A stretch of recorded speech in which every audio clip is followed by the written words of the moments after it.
What frame does the mustache get wet? What frame does the mustache get wet? Wait, is he avoiding it? I think he's getting it to the beard only. I don't see. Wait, what frame does the mustache get wet? Now I'm thinking about. Wait, I don't. Domo says he's drinking his hair every time. I don't see any wetness on this, so I don't know the frame. Probably should get studied harder. Where? What are we getting to pick?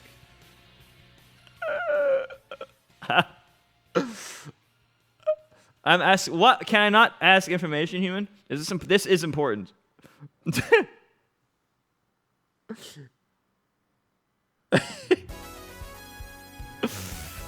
Alright, guys, let's get right into the video. Alright, guys.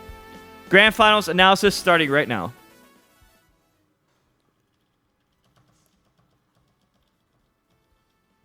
Oh, sorry. How rude of me. The mouse is in the way.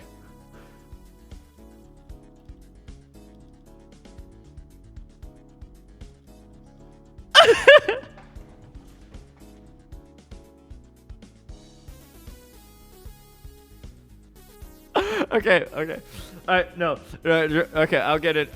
Okay.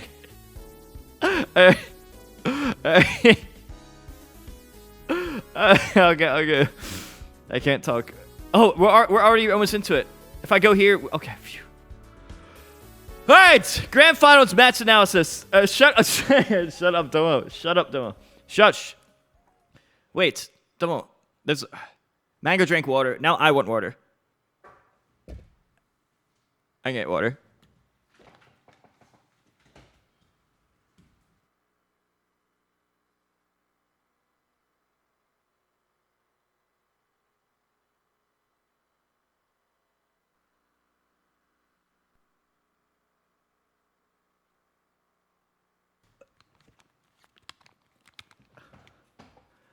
What experience? You're Domo, what are you talking about?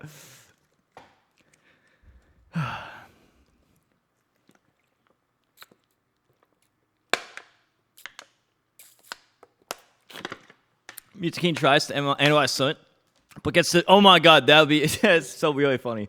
I try to analyze Summit, but get distracted, and that's its own YouTube video, and then the next video is the actual analysis of Summit.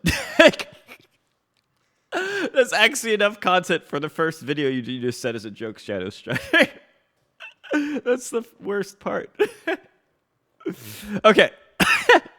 All right. Jokes aside, let's get right into it. I have watched this once when it happened, but now I'm actually gonna I haven't actually analyzed it. I just watched it casually once, maybe once and a half. So yeah, I did watch this once, but I haven't analyzed it yet. So let's get right into it. This is well, for those that didn't, I don't want to spoil the result. Everyone knows by now. Mango Zain Grand Finals, and Mango was going Fox this pretty much the whole tournament, or not the whole tournament, but he uses Falco against Foxes. When he fights a Fox, he likes to go Falco. And I think in other specific matchups, he also likes to use Falco, but he definitely favored Marth. He definitely favored Fox the majority of this tournament by far. So let's get right into it. And normally Zain starts out with he's always trying to zone with the fairs or down tilts to get some damage and then get a grab. And Mango's game plan is usually, it's not really the laser camp. He likes to mix up undershooting, aiming at people, and overshooting, and trying to guess what are you thinking and where are you going to be 0.2 seconds in the future. Are you going to be in front of me? I'm going to undershoot. Are you going to dash back? I'm going to overshoot. He's just going to try to predict you and read you a lot, where Zane's kind of try to make a wall so that if the Fox approaches, he'll get swung at, and then tries to lead those to grabs, which can do big damage. It's a lot more complicated than that, but those are some of the basic game plans for people who aren't used to melee. It's obviously very, very, very substantially more complicated than that, though. But that's some of the basic idea. Oh yeah, and here you could SDI the up throw. So the way this works, so basically so here for those who are new to melee, I'll just describe this. SDI is not the same as DI. DI is where you just hold direction and you change your angle up to 18 degrees, used for getting out of combos, surviving longer and stuff. But if you just do that for Fox's up air, both hits connect easily. But if you smash DI, which is the first, I think it's the first 3 or 4 frames you get hit, during those 3 or 4 frames, you could actually teleport your body if you have the stick in neutral, and then you slam the stick far in one direction. Then like I think you have to go at least from like neutral to like 75% of the way in a direction or something at once. And then if you do it in a short period of time, you can get one SDI input, which is enough for up air. You could also do it like Kodorin does and just press straight left to down left or straight left to down to up left or something, and then you have a chance of getting 2 SDI inputs. But you want to get at least 1, and if you do that right here, so it's like 1, 2, 3, 4, see, and then what happens is the second hit misses. It's not as easy as it looks. If you watch Zain all the time, you're going to think it's really easy. But the thing is, it's not as easy as it looks, and you also have to kind of guess when Fox is going to do the up air, because Fox could jump and do the up air right away, or he could delay it a bit, or he could delay it even more. And depending on a lot of details on Fox's end on timing and spacing, both players actually do have to do a guesswork. So since it's unreactable when he does the up air, you have to kind of guess based on when you see him get up through it or when he jumps. So in a way, at endgame meta, yeah, you could always theoretically do it, but when you factor in human reaction time and mix up from both players, there is an element of luck because you can't always do it every time for those reasons. But yeah, it is dangerous because if Fox gets the up air, he gets up air, or a lot of hits, and he can also do back air instead, or forward airs and other things, right? Or just if he knows you're going to SDI and falling aerial, you can just go under them and up tilt. So there's a lot of different counterplays, and Cody delays up airs and stuff. There's a lot of counterplays, but it's risky because if you do the basic rising up air and Marth SDIs it, Marth can SDI away and then do a fair or empty land to grab, which can reverse the situation. But the thing is, Fox has a lot of mix-ups that you don't necessarily have to do just that one. And just by mixing up the timing, there's unreactable guesses that Marth has to take. A lot of people don't know that, though, because they don't play the game. Even a lot of top Foxes don't know that. So I just wanted to give that away. Oh, and right here, I'll show what he's doing. So this is a thing, if right here, you're kind of just be like, hey, Fox, I just want you to tech roll. Please tech roll. So he does this. And if the Fox tech rolls, so when Fox tech rolls, there's 40 frames that he can't move. But if he techs in place or doesn't tech, it's 26 frames he can't move. And then 27, he could start having invincibility and stuff. So that's like a 14-frame difference, right? That 14-frame difference means that if he wave lands on this platform, he'll still have time to regrab. But it's a gamble because right now, Mango could have literally just done an attack. See, when you have an air dodge landing lag, there's 10 frames of landing lag when you land from an air dodge with every character on every height, including wave dashes. So by landing here, Mango could have actually shined or just did an attack. And Mango could have actually just attacked Zain right now if he wanted to. But for some reason, he didn't. But he could have. Zain gambled that it was going to be a tech roll, and then it ended up being wrong. And then now Mango could have reversed the situation if he wanted to, or if he realized it. Also good to note that so that's what happens here. But watch. Also, it's good to mention that here. Now, as I said, you can tech in place to avoid that mix-up, but Marth could either do an up air or forward smash, or an up tilt. So Marth could either up tilt, wave dash to here. So Marth could either F smash this tech in place, which also covers miss tech, which also covers tech roll to the right, covering everything except tech roll to the left. Or Marth could wave dash here and then reverse up tilt to attempt to cover all 4 options. I think it's possible, but covering all 4 is extremely difficult because you have to you do a long wave dash and then you start the up tilt while you're still sliding to the left, and that covers this tech, but it also can cover there. But it's very, very difficult, and it's something I learned I taught myself in like 2007, 2006. And I feel like people are still not doing as good as they could, but it's a really good thing. And then you could also up air the tech in place, but technically you can do the slide off on the up air. But then, there's a lot of things you can do, and different things counter different stuff. Yeah, that's some of the basics of how that situation happens. So basically, it's a 50-50. You could also up air the further tech in place, or you could forward air, because if they try to do the slide off here, and you forward air, you could kind of protect yourself. It's hard to say what objectively is the best, because there's so many options on both sides. Basically, up throw is a 50-50, but it's not really, I don't want to summarize it to just that. So that's why that happened. Mango could have punished him. And so right here, Mango, see how he's angling his shield down? Mango's always crouch canceling. He's always wanting to crouch because crouch cancel in Melee and Project M and Project Plus are broken. Crouch canceling is broken, and you should always be spamming crouch cancel because it's broken. Thank you, Tommy Tank. Thanks for the resub.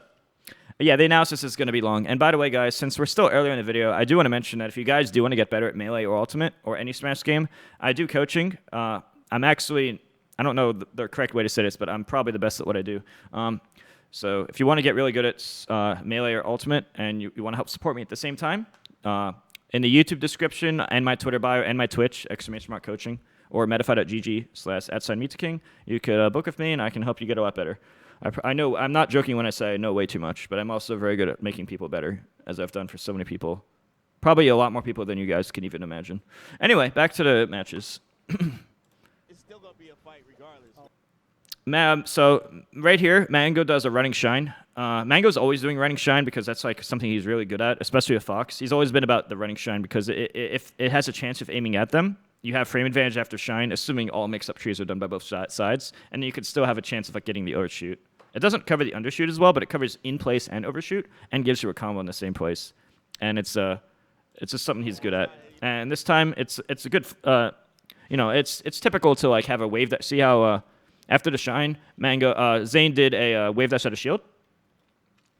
So it's pretty common for like, oh, there's a lot I could do. I could light shield, I could roll, I could wave dash left, I could wave dash right, I could down or out of shield, any aerial out of shield that you want, forward air. Like, Zain could do any aerial shield. He could wave dash left, right, light shield, can't wait. Like, but then everything is counterplay. Like, if you know they're going to wait in shield camping, you could shine grab, right? But if you know they're going to retreat to the right, you just go there. If you know they're going to retreat to the left, you go there. Like, down airs, like, there's so many mix-ups that are done on both sides, it would be too much to explain. So I'm just going to stop here, but basically, the moment you shine, it's a mix-up game where both Fox and Marth have a lot of options, but Fox has the advantage overall. So when Fox or Falco shine Marth shield, it's a mix-up tree for both parties, but the space animal has the advantage when all possible options are considered on both sides, in terms of risk-reward and likelihood to win in the next interaction. That's the short version, but the long version is like way too long, so I'm just going to stop there. Well, at least for this analysis. Thank you, Jake DK, for the resub. And right here, Zain does this a lot, where Zain seems to do this a lot, where he goes on the platform and then he runs off and does this. I also do this thing where I used to short hop sometimes, and then I would double jump wave land and do fairs here. Funny fact, I actually did that a lot at FC Diamond in 2007. I really wish they had the replays of that so I can prove that what I'm saying is true. But unfortunately, they lost the video proof of that. But this is something I did a lot in 2007 very often, where I would like short hop here. That would threaten the possibility of fair, but it also threatened I could wave land left or right on my landing, or I could double jump and then wave land and then approach here, and by falling here, I also can get a fair grab attempt or a wave land there. So that's some 2007 stuff that I figured out a long time ago, and it's still relevant today because it adds an unreactable mix-up if they're not expecting it. But then you can also mix up forward air, which is a really broken move because it only has 7 frames landing lag, just like Fox's Nair. And it combos. This is really good, consistent damage, but you can also mix that with Waveland at super top level. And right here, he tried to get the grab, but it just didn't work out. And I think Zain misses JC. See, and then he just has the positional advantage. Man, this is... I might need to do this analysis faster. I just realized I actually go way too hard in analysis. And it's a lot of the stuff I'm saying is probably going to go over your head, so maybe I shouldn't do that. I just realized this is going to take too long if I go as hard as I could. So maybe I need to hold back, I think, for this to be done in a timely manner. I'll have to think how to compromise this. All right. And right here, actually, Zain is a stupid head because if Zain did the... So the reason Zain is a stupid head here is because... see, I think if Fox is above... so I think if... I'm not 100% sure. I could be wrong, but I think if Fox is at 58% or higher... I'm not, as I said, I'm not 100% sure. There's a possibility of me being wrong here. But I think if Fox is at 59 plus, no matter what, if you can up air the whole platform, and there's no possibility of sliding off. So see how Zain did this jump here? He's stupid for doing that because he could have just up aired here and covered all 4 options with a guaranteed up air. There was no benefit of doing this. He's focused on covering center stage because he's, for some reason, scared. He doesn't have to be when he can just cover all 4 options. And because of his number being just the right number, there's no possibility of slide off. Again, this could be incorrect information, but I don't currently think it is. But if I am wrong, feel free to let me know because that'd be useful to know. And then, look, see, a stupid cat head gets punished as a result. No, I didn't say stupid. I said stupid head. There's a big difference. And Zane's trying to cover. See, Zain does this thing where he does fair. He does an aerial, and then he does dash left, right, and then shield stop, and then jump. It's pretty common. No, you can't slide off the up air if you do strong up air at 59% or higher. You can only slide off from like I think it's I don't know the exact number. But I think for Fox it's like 0 to 58. But you don't need. I think if you're a 59 or higher, I could be mistaken, but it's something very close to what I'm saying. I'm pretty sure 59 doesn't let you slide off, at least not the typical C6 straight down, control 6 straight left or right method. So that's why I don't agree with what you just said in chats. Anyway. If I'm wrong, feel free to let me know. Okay, so he gets this grab. And right here, he could do center hit fair. Zain could actually do center hit fair into another fair. Or he could do full hop reverse bear to get like the weak hit, like the backward. Like he'll be doing a bear for the sword to be over here. But it would have been like, you could have done, have you ever seen me do like the weak bear to another hit? So like right here, he could run up and do center hit fair. And then I feel like Zain, I'm not 100% sure, but I think Zain could have done another double jump fair there. But Zain could have also maybe done back air to back air. So reverse back air to another bear, or reverse back air into a down air, or weak fair to weak fair. And he could have got 2 hits. But for some reason, he only did 1 hit. And that's a little strange. This is... I wasn't sure if Mango was going to live this or not. But that was like the furthest ledge snap possible. That was almost an SD, but it was like the furthest ledge snap you can do, basically. And then Mango just doesn't want to ledge dash. Mango just doesn't want to ledge dash. I don't blame Zain for backing up there. And Zain tried to grab if you did a bad ledge dash because he's so used to doing that against other random people on unranked. Oh, this is the thing I was talking about earlier that I did in 2007 all the time. So remember when so this is part of like the Zain flow chart and then the old Mango flow chart. It's like he'll do like what? He'll do like... Zain will do, as you can see, Zain does dash left. It's always like dash away, dash toward, into immediate shield stop into jump. And then he combines that with a double jump wave land fair, the 2007 stuff. And then you don't have to do that landing lag of the aerial because forward air landing lag has 7 frames. But if you do an empty land, it's only 4 frames. So by him doing an empty land, thinking Mango would go around it, Zain gets to have 3 frames less landing lag. You could also wave land to get a new position.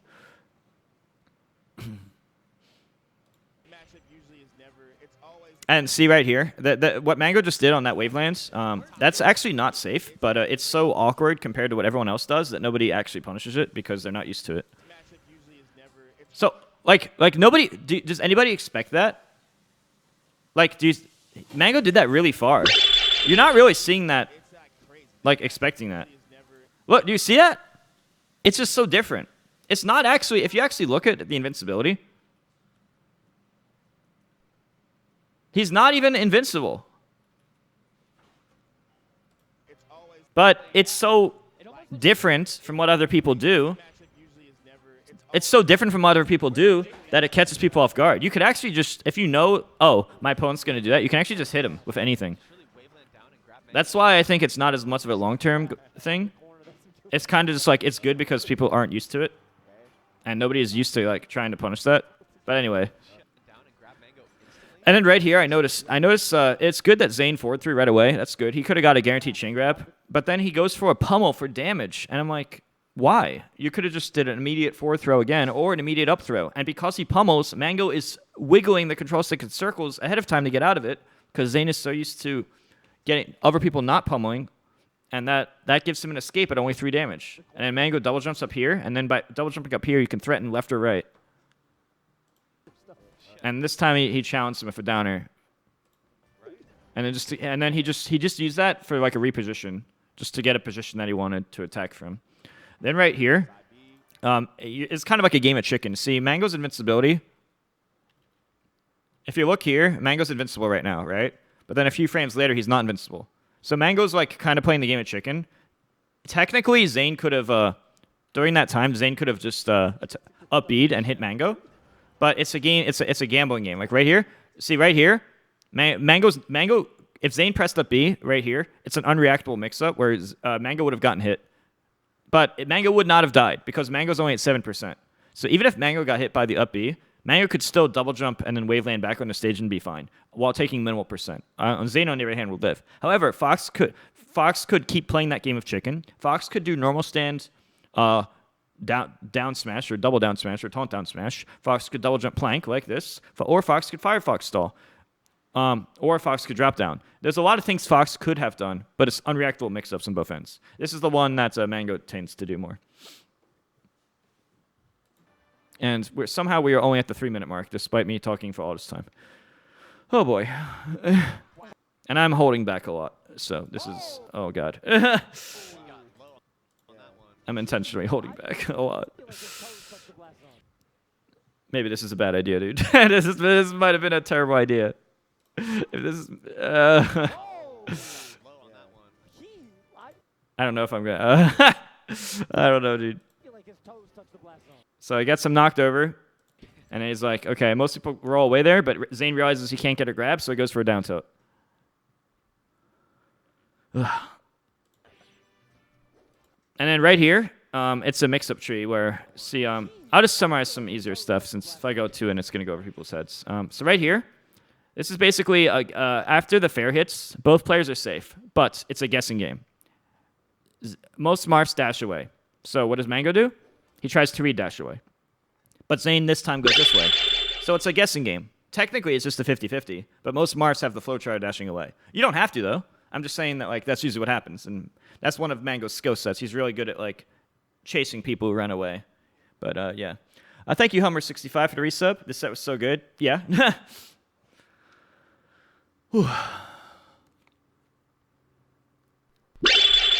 Thank you, Vape Lord Yoda, for the Prime Gaming. Thank you very much. Zain got stuck in his movement. Mango's trying to get run-up jab because run-up jab leads to a KO. And the Nair would knock down, so he's going for that. I think it might have been an accidental roll. I think Mango might have tried to be moving out of shield and then became a roll by accident. But then he messed up, but then he realized he messed up, so he had to dodge because spot dodge shine is broken. And then Zain went for a grab. He might get shined here. Yep. And then that's a KO unless he does up air. However, what percent was this? See, the up throw at 120, you can actually just second hit up only. You can actually do a second hit only up air and just kill Marth, but he didn't go for it. He didn't actually have to go to. I understand the 50-50 of always scared of the SDI, but you can actually just do a second hit only up air and just there's nothing Marth can do. Thank you, Ford4D. So psyched for having your analysis. Please save this as a VOD. We'll see. If my holding back is this, if me holding back a lot is this only 1 minute and 22 seconds past, I don't know what the future is gonna be. All right, right here. See how he's just waiting. He doesn't have to. Oh, right here. That's an up throw. That's an easy running up smash. Mango never goes for the claw running up smash. I think that's something you should try to get better at. You just claw the you hold X. You press X and up C at the same time. Well, technically you press X first. And you have a pretty big window to do the up smash, and you always get it perfectly fast. You would have easily gotten that, but he doesn't want to risk it. He just goes for... He realizes up throw bears is going to kill, and it's just as easy, so he just goes for that. At this percent, that's totally fine. I'm just saying there's plenty of percents when the running up smash Qual would have saved him in other parts of the set. Right here, Zain DIs away, and then he does this up tilt here, but Mango is holding down the C-stick, and by holding down the C-stick, you instantly land. Then what Zain attempts to do is position himself that way in case Mango does normal stand, get up attack, or roll to the right, he gets the F smash. But unfortunately for Zain, Zain walked just slightly too far, and as you can see right here, this looks like it'll hit, but even though it looks like it'd hit, the hitboxes are not where they seem to be. So Marth's up smash, just so you know, this is super nerdy, but it's not exactly the sword. It's actually above the sword right here, but then a line drawn from here, and then above, so it's actually further than this point by just a bit here, and it's actually higher than this point by just a bit here, but because there's a line right here, see this line from here to here, would actually miss the foot because the hitbox isn't the sword. They had to go with a certain amount of ovals with lines drawn between them. So basically the way it works is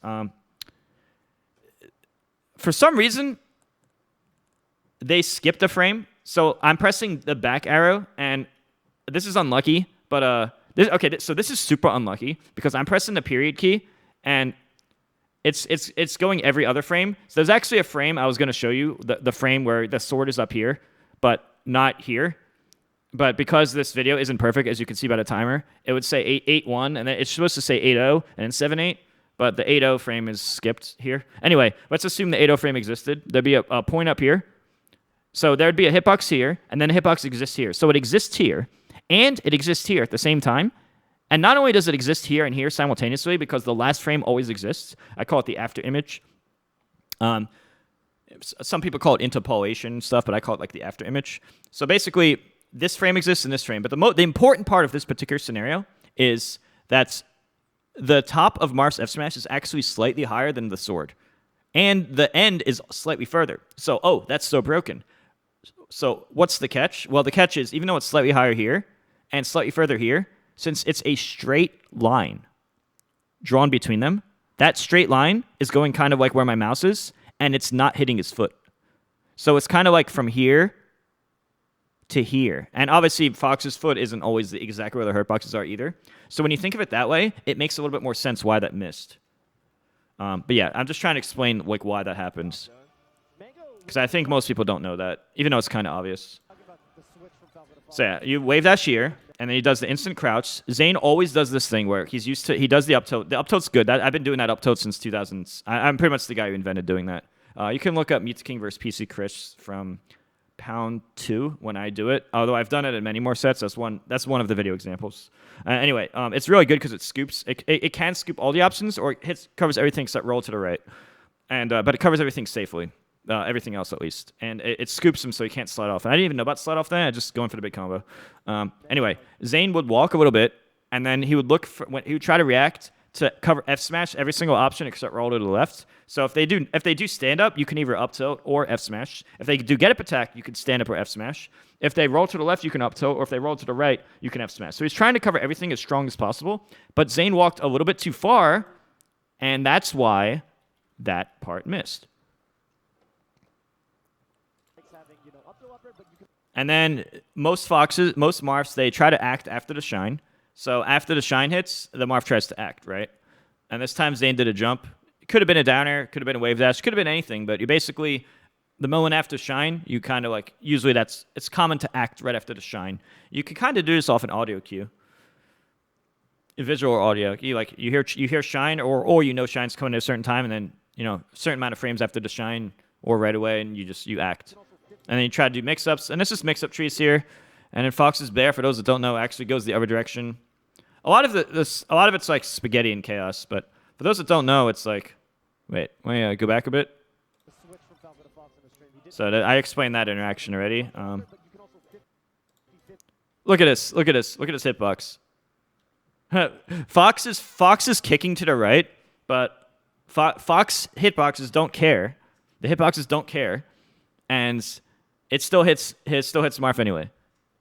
Oh, and by the way, you can't full crouch Marth's. You can't full crouch Marth's back air. You can't full crouch weak moves at 0 because of something called what's it called? I think it's called Sakurai angle. If a move is under 32 knockback in game programming language, basically, it'll put you in an animation where you can't crouch it. So for Fox's back air, for Fox weak back air, Sheik weak back air, Fox weak nair, Sheik weak nair, Peach weak nair, Marth weak up B, moves like this, even Jigglypuff's back air at 0, like from 0 to 5 or 0 to 6. You can't full crouch them at 0. You have to be in what I call half-powered crouch cancel state, or ASDI, where you miss an attack, like you taunt, and miss the taunt, or miss a smash attack, and you hold down as like a backup plan. Or in this case, Zain did a grab and did up down as a backup plan. It makes the window for that smaller. So instead of it being like 0 to 30 something, for not being able to crouch, it might be like 0 to 20, or 0 to someone in the teens. But at 0%, you're still screwed because it's too weak. So even though Zain did the right inputs for there, unfortunately, the weak back air is extra good at 0 because you can't crouch it. basically you can't if you get hit by Fox's weak bear, you kind of get bodied because it's so weak that Sakurai angle buffs it. But that's the short version. I could go in more in detail on that, but that's its own different topic. Basically, if you okay, well, I'm just gonna move on because I don't want to be too nerdy. If you think smash that, you could And right here, Zain was scared of this hit.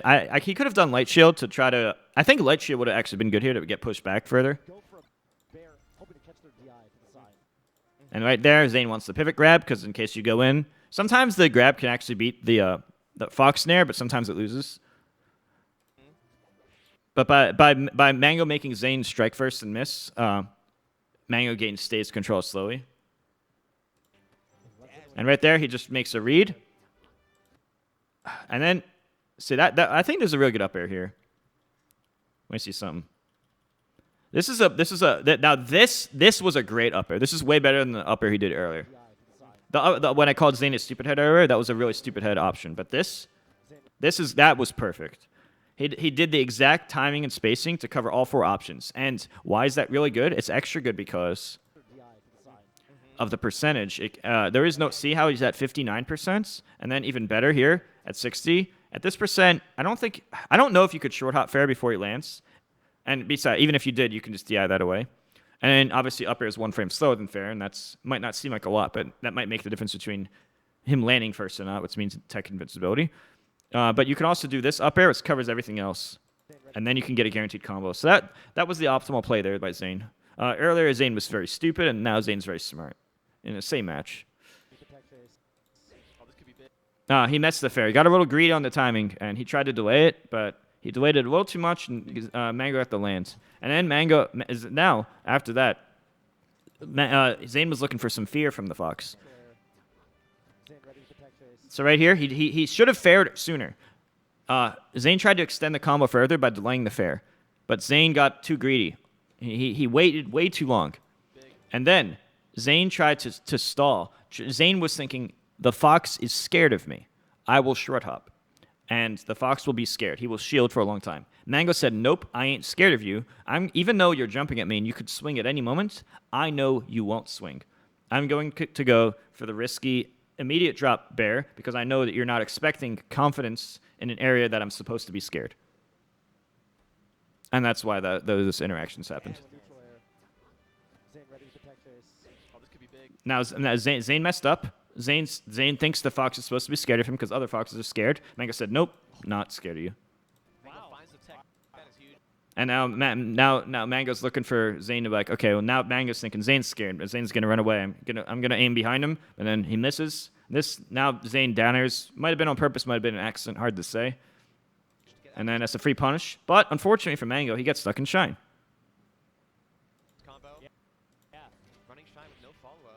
And he buffers the Geb attack. And then a 2-hit combo. I'm surprised he didn't hit him off stage. See, Zain's trying to... It's more of a Mango's trying to catch the dash away. Oh, but this is, by the way, I invented this I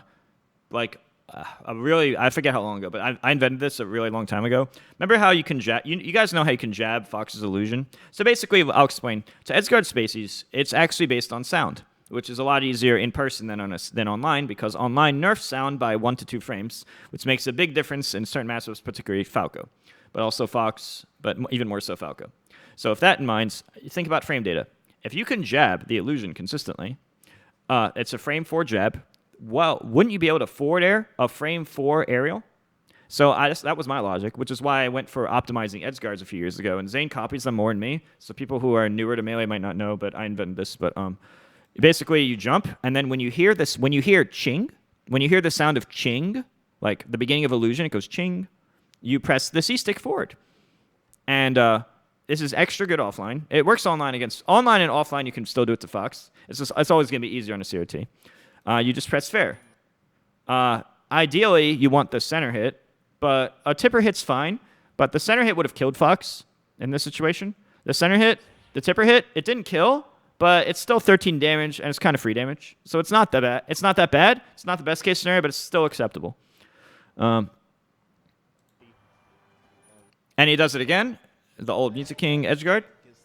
And right here, Zain was a little scared. I don't know if Zain covered everything here, but he was just covering the safety. Right here. Yeah, I think Zain was just playing like, okay, I'm nervous. I'm gonna do nervous strats. Like it'd be more optimal to do like grab ledge and then do double jump, ledge hop, and then do the back air, which would have like went under the stage, hit the ledge, hit under the stage, and there's more optimal what things you can do. But when you factor in human nervousness, sometimes players want to do an option that isn't as optimal, but is significantly easier to execute and will still cover most things. So that's something that a lot of people I know this from both perspectives, fighting against people and being the player myself. So want to just mention that. Oh my god, I'm only 2 minutes in the video, and I've been holding back. Oh no. Oh no. I'm only 10. I'm not even 10%. Oh my god. I'm like 5% done. Oh no.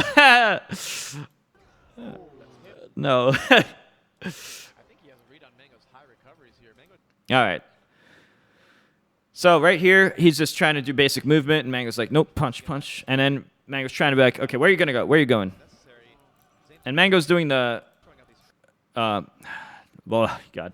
Mango's high recoveries here. Mango just wants to get back to stage by any means necessary. All right, so Mango does the fade back nairs are usually pretty safe walls. Because, but not this time. Mango got a little too close. Dash stance grab still worked despite the fade back. He wanted to put him at the ledge back or down. He went for a tech in place. I think he was actually one frame too slow on that one. When you see something. Respond to that. Yep. Zain gets those, bro. Any means necessary. Zain throwing up. 1, 2.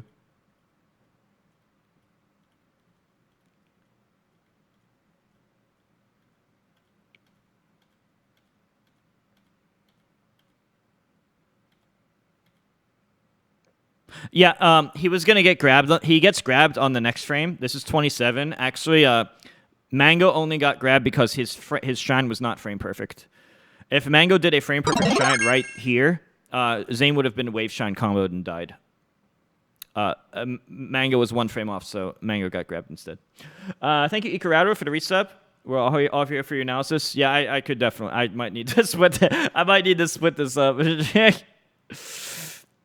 I'm not even going as hard as I could because there's too many games. Okay, so here, it'd be good to mix up throw and forward throw based on how you think they're going to DI. Forward throw down tilt's the Mew2king special. It's the old-fashioned Mew2king special. And then right here, I guess this is like player versus player. People know that, Spaceys know that they can do this particular recovery on Zain. So right here, Zain's probably really focused on like Fox's jumping back or Fox's doing like a jump in or an air dodge or something, but then Zain's not ready for this double jump. Zain could have literally just done jab or any hitbox here, but Zain was priming his reactions off what he was expecting, and Zain is used to expecting people who either jump in impatiently, do a bad double jump to the ledge, air dodge on, or jump back. So if you do this type of double jump, it like visually tricks him and catches him off guard because he's not thinking about it. He's prepared for other options. He's not as prepared for this one, so his reaction time to it will not be as good because he's not planning ahead to think. That's why you can get away with, even though this is unsafe. It's hard, as I said, it's hard to cover everything at the same time. It might not even be possible. The goal is to try to cover everything, but you know, it might not even be possible. Right here, he just missed the grab. Flubs. Zain doing aerial dash away. Mango going for the up smash. That would have worked if he DI'd badly, which he probably would have, because he would have no DI in would have hit if it hit, because he probably wouldn't have been able to holding away then. Forward throw. He goes for reaction tech chase. He just wants a certain position under the edge. Right here. Let's see. Up throw. Oh, he does the up air too soon, and that up air it came out too soon. How soon was it? Let's see some.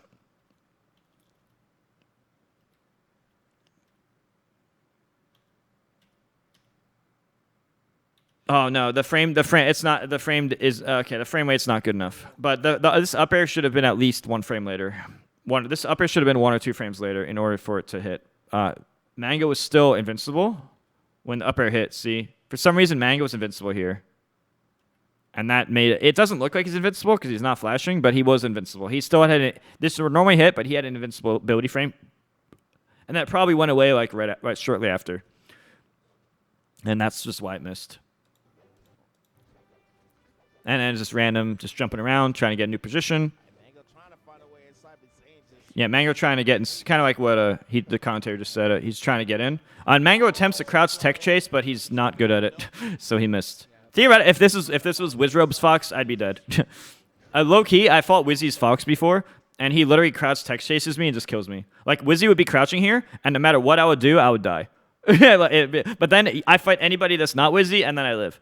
Because everyone, they try to crouch tech chase, and everyone thinks they're Wizzy, and only Wizzy's Wizzy. But yeah, I would have just been dead no matter what I did. But you just pick an option at random against a regular human being, and it doesn't work. Sad. That's just him not being as good as he can on reaction tech chase. Let's shot fair to Marv typical special. Right here, Zain reacted slow because as I said, tech chasing is way harder than people think. You would just not think that if you saw Wizzy play. But then he missed the wave shine, so they both flubbed. So 2 flubs back to back. He tried to stall, didn't quite work. Smash the eye, and then after the smash the eye, Zain's good at smash the eye.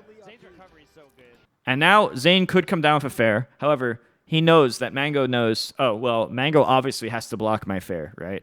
Like, I'm obviously going to fair Mango. Mango obviously has to shield my forward air down air. So, but I know that he knows that. So I'm going to empty land, which only has 4 frames landing lag and doesn't freeze me in the air, which makes me able to do another act, whether it's a wave land or an immediate grab or immediate up tilt sooner, allowing me to get a grab here, which can get me some combos.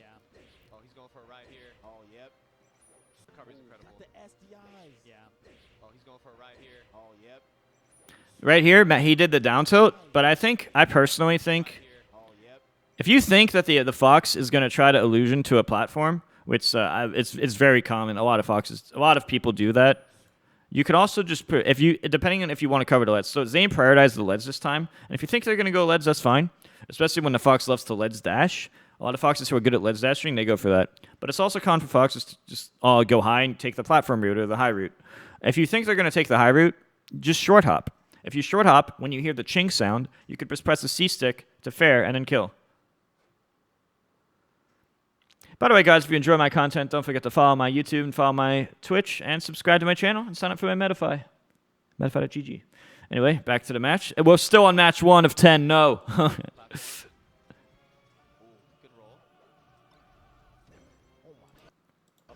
All right, no DI and dash attack leads to an easy kill if you don't get the SDI. Oh, he wasn't sure. That interesting option. Jump. Very, very weird. Oh, he covered everything except roll. So right here, Zain did an up tilt here. But the way Zain positioned himself wasn't he didn't stand the best spot. Zain went a little too far. Zain, see, look, Zain went way too far. Zain could have just been more to the right. So right here, this covered everything except roll to the right. But it would have covered roll to the right if he was a little more to the right. See, you can actually be in a better position. Like he does not need to be this far to cover it. And right here, this is a cool. He's thinking that's Mango's thinking that Zain's gonna crouch. See, yeah, Mango. Yeah. So Marv likes to crouch cancel the aerial here. Although it's not even that good to be honest, because remember the thing I said about Sakurai angle earlier.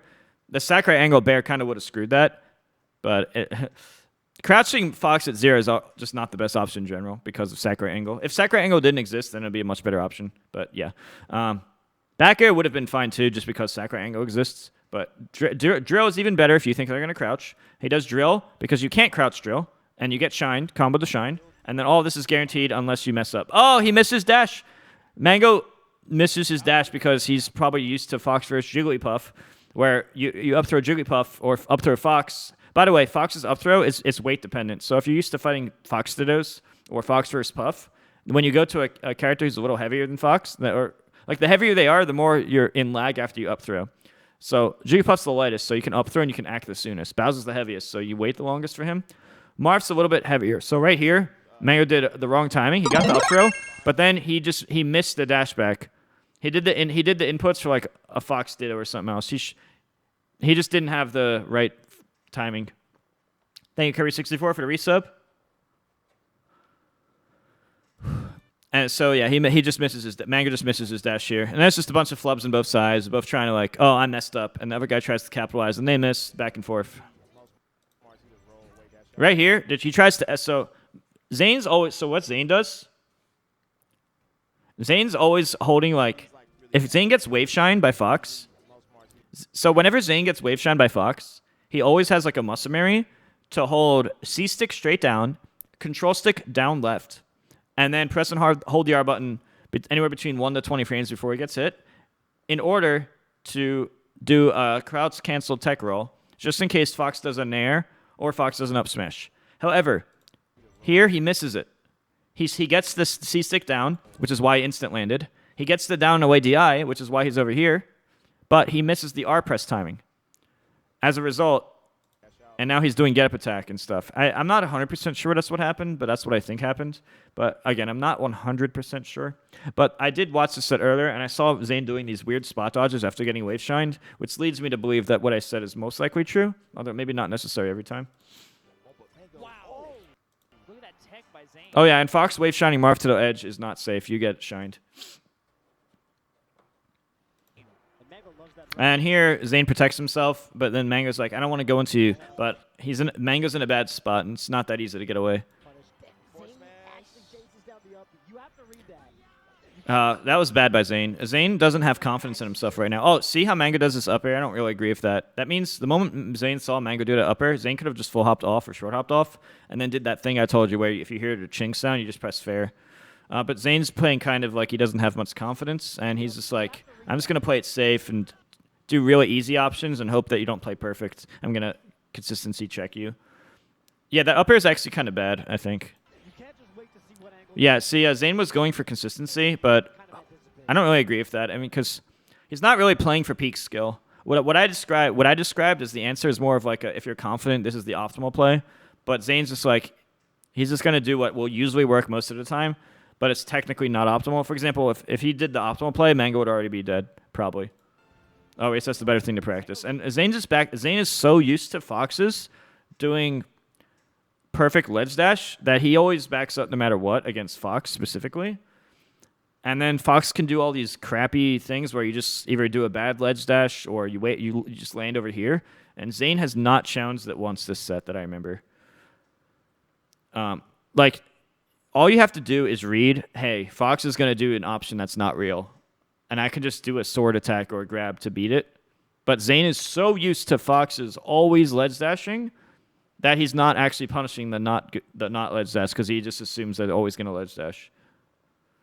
So if you're fighting Zain, doing ledge dash or no ledge dash with Fox is currently the same result until he changes that habit. But that's just how it is here. I mean, it makes sense that you'd have these habits fighting all these Foxes that ledge dash. You just assume they're always going to do it. I mean, if you do it, you're invincible, so you might as well just do it anyway. But yeah, if you don't get punished, it doesn't matter. And here, Zain's protecting himself down to side B. Mango's like, I know you're going to swing. I'm going to try to get some stage to get you into a frame advantage, positional advantage that I want. Get closer, because Fox is better than Marth up close. Oh, let me describe this forward smash. This is a forward... If you actually watch... I think this is also in the Smash documentary. This is in the Smash doc. But if you remember when I'm warming up against a computer in the Smash doc? I don't remember if... I think it's the Smash doc. But I did this in old videos in 2006 when I mained Fox. I studied the game's frame data, and I realized that if Fox tries to cover miss tech or tech in place, which are both 26 frames total, by the way, and he does that with a forward smash, if the Marth chooses tech roll and gets behind Fox, at least Fox won't get punished. Fox loses center stage, but he doesn't get directly punished. The reason is because if Fox was to, say, do an up smash right now, if Fox was to up smash and miss, then there's so much lag from up smash. You see, up smash total time is more than forward smash total time, or at least from the moment that the hitbox comes out. Like, from the moment that the forward smash hitbox comes out to the end of the move is a much smaller gap from the moment that the frame 7 up smash comes out to the end of that move. So if you miss, what I'm saying is if you miss forward smash and they choose tech roll and the F smash misses, then you're still fine because you don't get directly punished. But if Fox was to theoretically have up smashed here, and if Zain theoretically tech rolled at the same time as the up smash, because you're doing it on a guess, then what would have happened is there's so much lag from the up smash missing at that moment that Zain would have been able to get a dash grab punish. So by going for F smash, you're actually taking a significantly smaller risk than if you go for the up smash second place. I figured that out in 2006 based on 2003 frame data I studied. And it's cool to see it applied in 2021. My knowledge is surprising. I know more than everybody. I just hold it back a lot. I'm actually holding back right now because I don't want to be too discouraging for noobs. Basically, F smash is safe if you miss. You still lose center, though. Whereas up smash, not only do you lose center, you get directly punished if you're wrong. And yeah, right here, and right here, it's kind of like a game of chicken. See how he's doing this? Right here. Oh, and here's, everyone see. So he's like trying to stall, knowing Zane's going to stall. This is kind of the game of chicken. I know what you're thinking, and you can get pushed in. Now check this out. There's even more. So look at this. So here, he doesn't want to stall too long because the uppy will hurt him. But look, if you look closely to what Mango's doing, it's a 50-50 between ledge roll and normal stance. So see how this animation can look like normal stand or ledge roll? You don't know. Zane's like, oh, well, I don't want to get ledge rolled. A lot of foxes will ledge roll now. And then I might not only get edge hogged, but they might even get the running up smash. But I have to get on stage. I can't stall any longer. I already used 2 side Bs. And both players know that. But it's an unreactable 50-50 here because this looks like ledge roll, but that's the same animation as ledge stand normal. And bam, frame 1, broken shine. That also has a bigger hitbox behind you. Thank you, PPMD, for the raid of 399 people. Oh, how's everyone doing? I'm still on game 1. I've been on game 1 this whole time, talking about extremely nerdy stuff, which will eventually go on my YouTube later, if you guys are interested. I'm trying to hold back the nerdiness because I think it's going over most people's heads. So I'm intentionally holding back a lot. But I think it's still too nerdy, so I need to tone it down more. But yeah, thank you for the raid. I hope you guys enjoy my stream. Don't forget to follow my channel. And don't forget, if you guys enjoy my YouTube or Twitch content, consider subscribing. And I also want to mention I do coaching. If you guys want to get good at Melee or Ultimate, you book with me, exclamation coaching in Twitch chat. Or press exclamation mark coaching or metafy.gg. Or metafy.gg/@ Mew2king if you want to sign up. And use the code SWT to save 10%. I'll still get full amount. All right. I have a lot to do, so I still have a lot more to do. But hopefully the future matches won't be as nerdy as this one.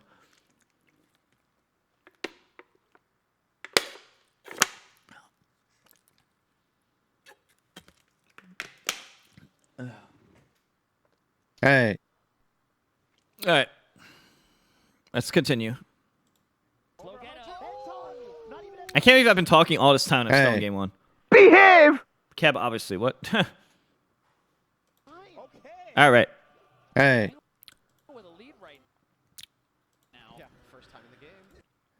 All right. Zain goes for a quick back throw because he's trying to get the back throw F smash, but Mango does no directional influence, making that not a combo. Technically, it's a mix-up between back throw and down throw. If you know they're not going to DI or DI away, down throw is better. If you know they're going to DI in, then back throw is better. It's kind of a 50-50 guess where the best option for one's not the best option for the other. But no DI is also a good middle ground for both. Right here, if Zain knew, can somebody turn off the haze, or I'm just gonna have to mute chat or something. Right here, if you know that they're gonna illusion high, you short hop, and when you hear the ching sound of illusion, when you hear the ching sound of illusion, then you go for the fair. Yeah, it looks like I'm just. If chat doesn't cooperate, I'm just gonna. All right, can a moderator put on sub only mode? It looks like we're gonna have a punishment. We're gonna go in sub only mode now. So one of the mods turn that on. Guess this is what's gonna happen now. So can one of my mods do that now? Behave! All right, I'm gonna change the mode.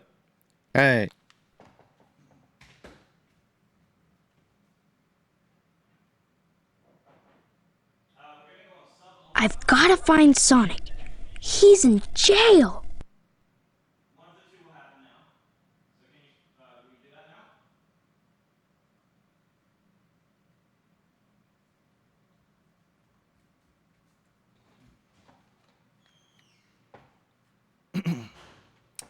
now? All right, we'll fix this. All right, so to continue. Hey.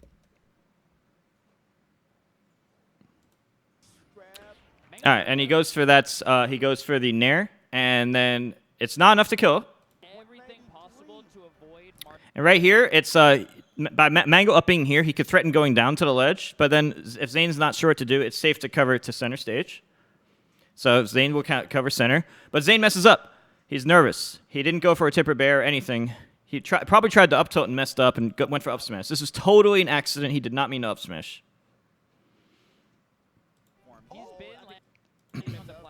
And then this is a lot of random flubs. Both parties messing up. Zain does immediate back throw, but Mango once again doesn't DI. And then Mango wiggles left to right to grab ledge. Mango could ledge dash, but he never does, even though he could. He does illusion, and the ugly illusion misses because Zain's so used to only people ledge dashing and not doing any other options that shouldn't work. So he gets away with things he shouldn't, and Mango gets rewarded for doing a scrubby ledge hop illusion. He gets rewarded for the 2005 Mew2king ledge hop illusion. Cool. How the meta totally evolved. No, I'm just kidding. But that's literally fake.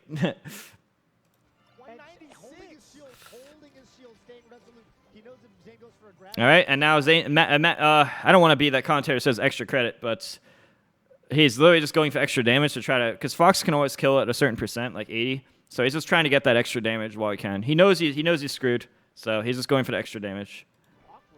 Right there, he goes for the jab, and then right here, he was looking for Zain was looking for tech roll in. If he tech rolled in, he was gonna up B, but then he didn't. But then he knows Mango's scared, so he grabs. Even though the grab wasn't safe, he figured it'd work anyway. And if you just go for forward throw dash grab again, it's safe because if you're wrong, it's whatever. He could have F smashed, but it's hard to confirm that happens. So the dash grab's a safer flow chart. So it's just like I just want a consistent flow chart that usually works against most people.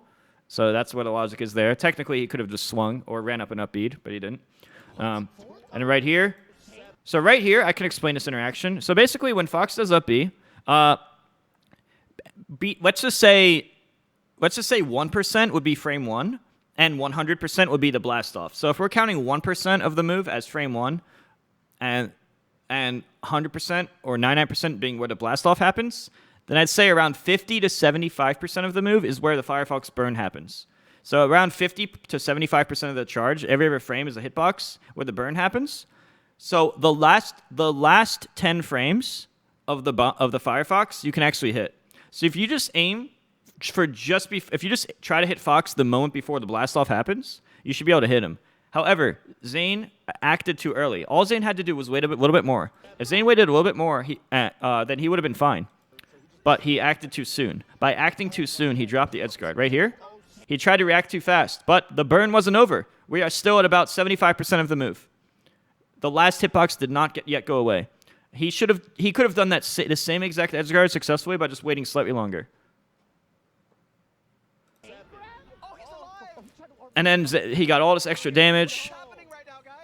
And now Zain's nervous, and Mango's just trying to see how much he can get away. If Mango's confident, he gets momentum. Zain's nervous, probably a little upset with himself for dropping that, and Mango gets all this extra damage. And now the last stock. One of Marth's specialties is just like Jigglypuff, is you can zero Death Fox. Specifically, a lot of combos starting from 0. And then Mango doesn't want to do the uppy stall or double jump. If Mango either did an uppy stall or double jump stall or played chicken for longer, he would have been actually just killing Zain right now. But he didn't want to risk it because he's at 0 and he thinks he'll just win the long game. Right here, he went for the bear. It almost hit. And if that hit, if this is a good idea, and with Falco, it would have killed. But he wasn't quite close enough with the bear. So, see, right here, he could have played game it. He could have uppy stalled, double jump stalled, or just played chicken longer. Or normal stand, miss down, and then down smash with another down smash. Or stand up into regular down smash for the... Since normally you can't crouch Marth's up B at 0, but if you miss a taunt or miss a down smash, then you can actually crouch cancel down smash the next one. And you can kill him. But he didn't want to risk it. He's just like, you know what? I know I could do these things. Well, I don't know if he knows. I don't know if Mango knows all those things, but he could do these things. But he didn't want to risk it because he has such a big lead. He just didn't want to take chances. He figured he's gonna get a trade right here with that bear. And with Falco, if Mango was Falco right now doing these same inputs, or if Mango did a longer wave dash here, that would have traded, and Mango would have just won the game. But it didn't work out for him. He got fared, and then Zain's dash dancing. He's like, please just do like Mango's trying to just kill. Mango's trying to end it. He wants to spot dodge shine maybe, trying to go for up smash. And Zane's just like, I'm just gonna press left right. I know you're in a scared mindset, and you don't think I'm gonna keep camping this spot, but I know you're thinking that. And he does.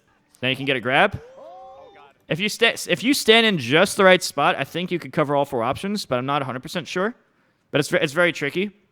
You get 2 up tilts, and then right here, and then he just puts him in a bad spot, and that the worst up B of all time, and he dies. And to be honest, that was such a bad up B. Like, Zain wasn't even looking for the up B. It's just that bad of an up B.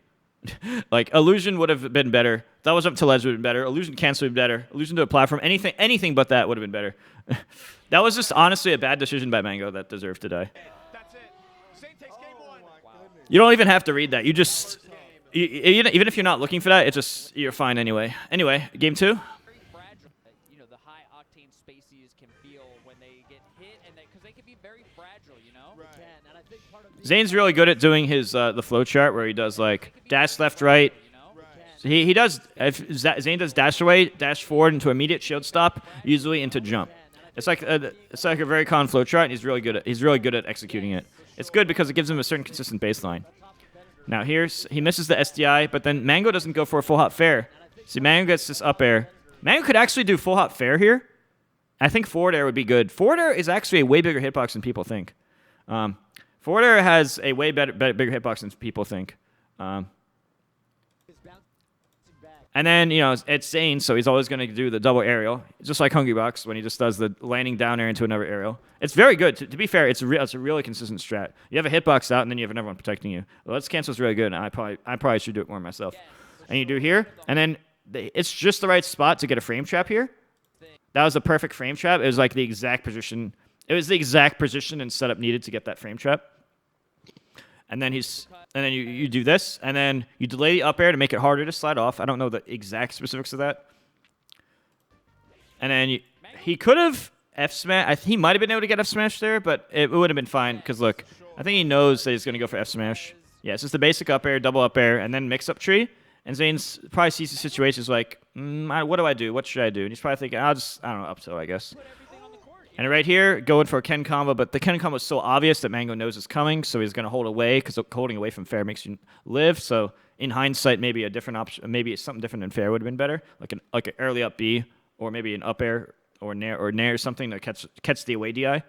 Since he's thinking, oh, he's going to Ken combo to hold away. So if you did a strong up B or second hit nair, up air or something to catch the away DI, it would have been better there maybe.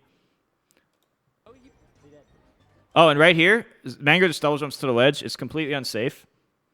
But Zane's always caught off guard when Spaceys do that. So Spaceys can just keep double jumping to ledge versus Zain, and Zane's always caught off guard by it, I notice.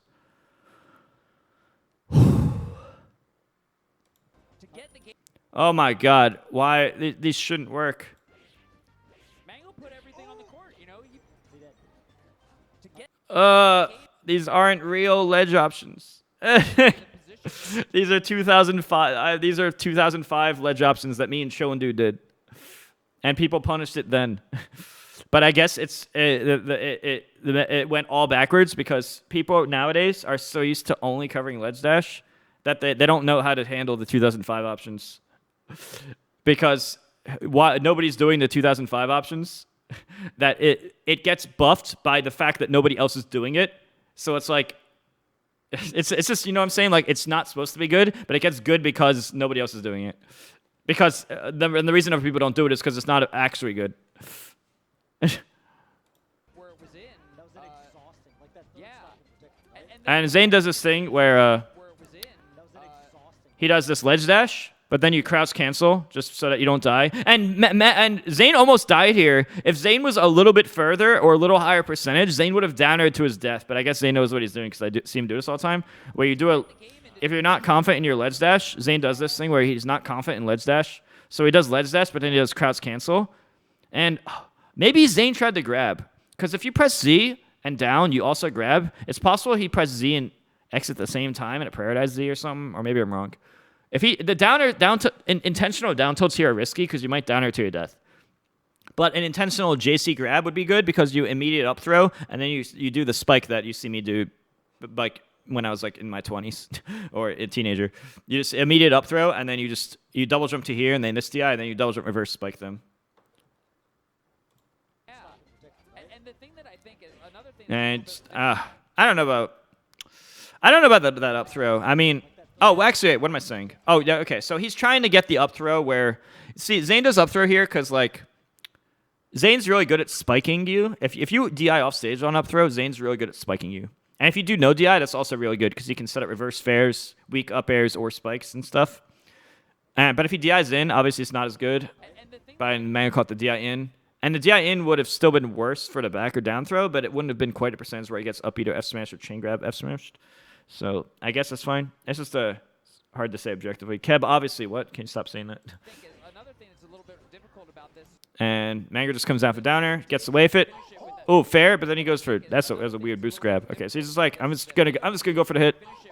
I don't know about that boost grab. If you guys want to know how to do instant lands, so basically to teach this technique, basically what you do is you basically do an option. Like let's say Mango tried to grab, but it didn't work out, right? He tried an option like grab. It didn't work out. So what you do is you hold down the C stick, down away on the control stick. So straight down the C stick, down right on the control stick.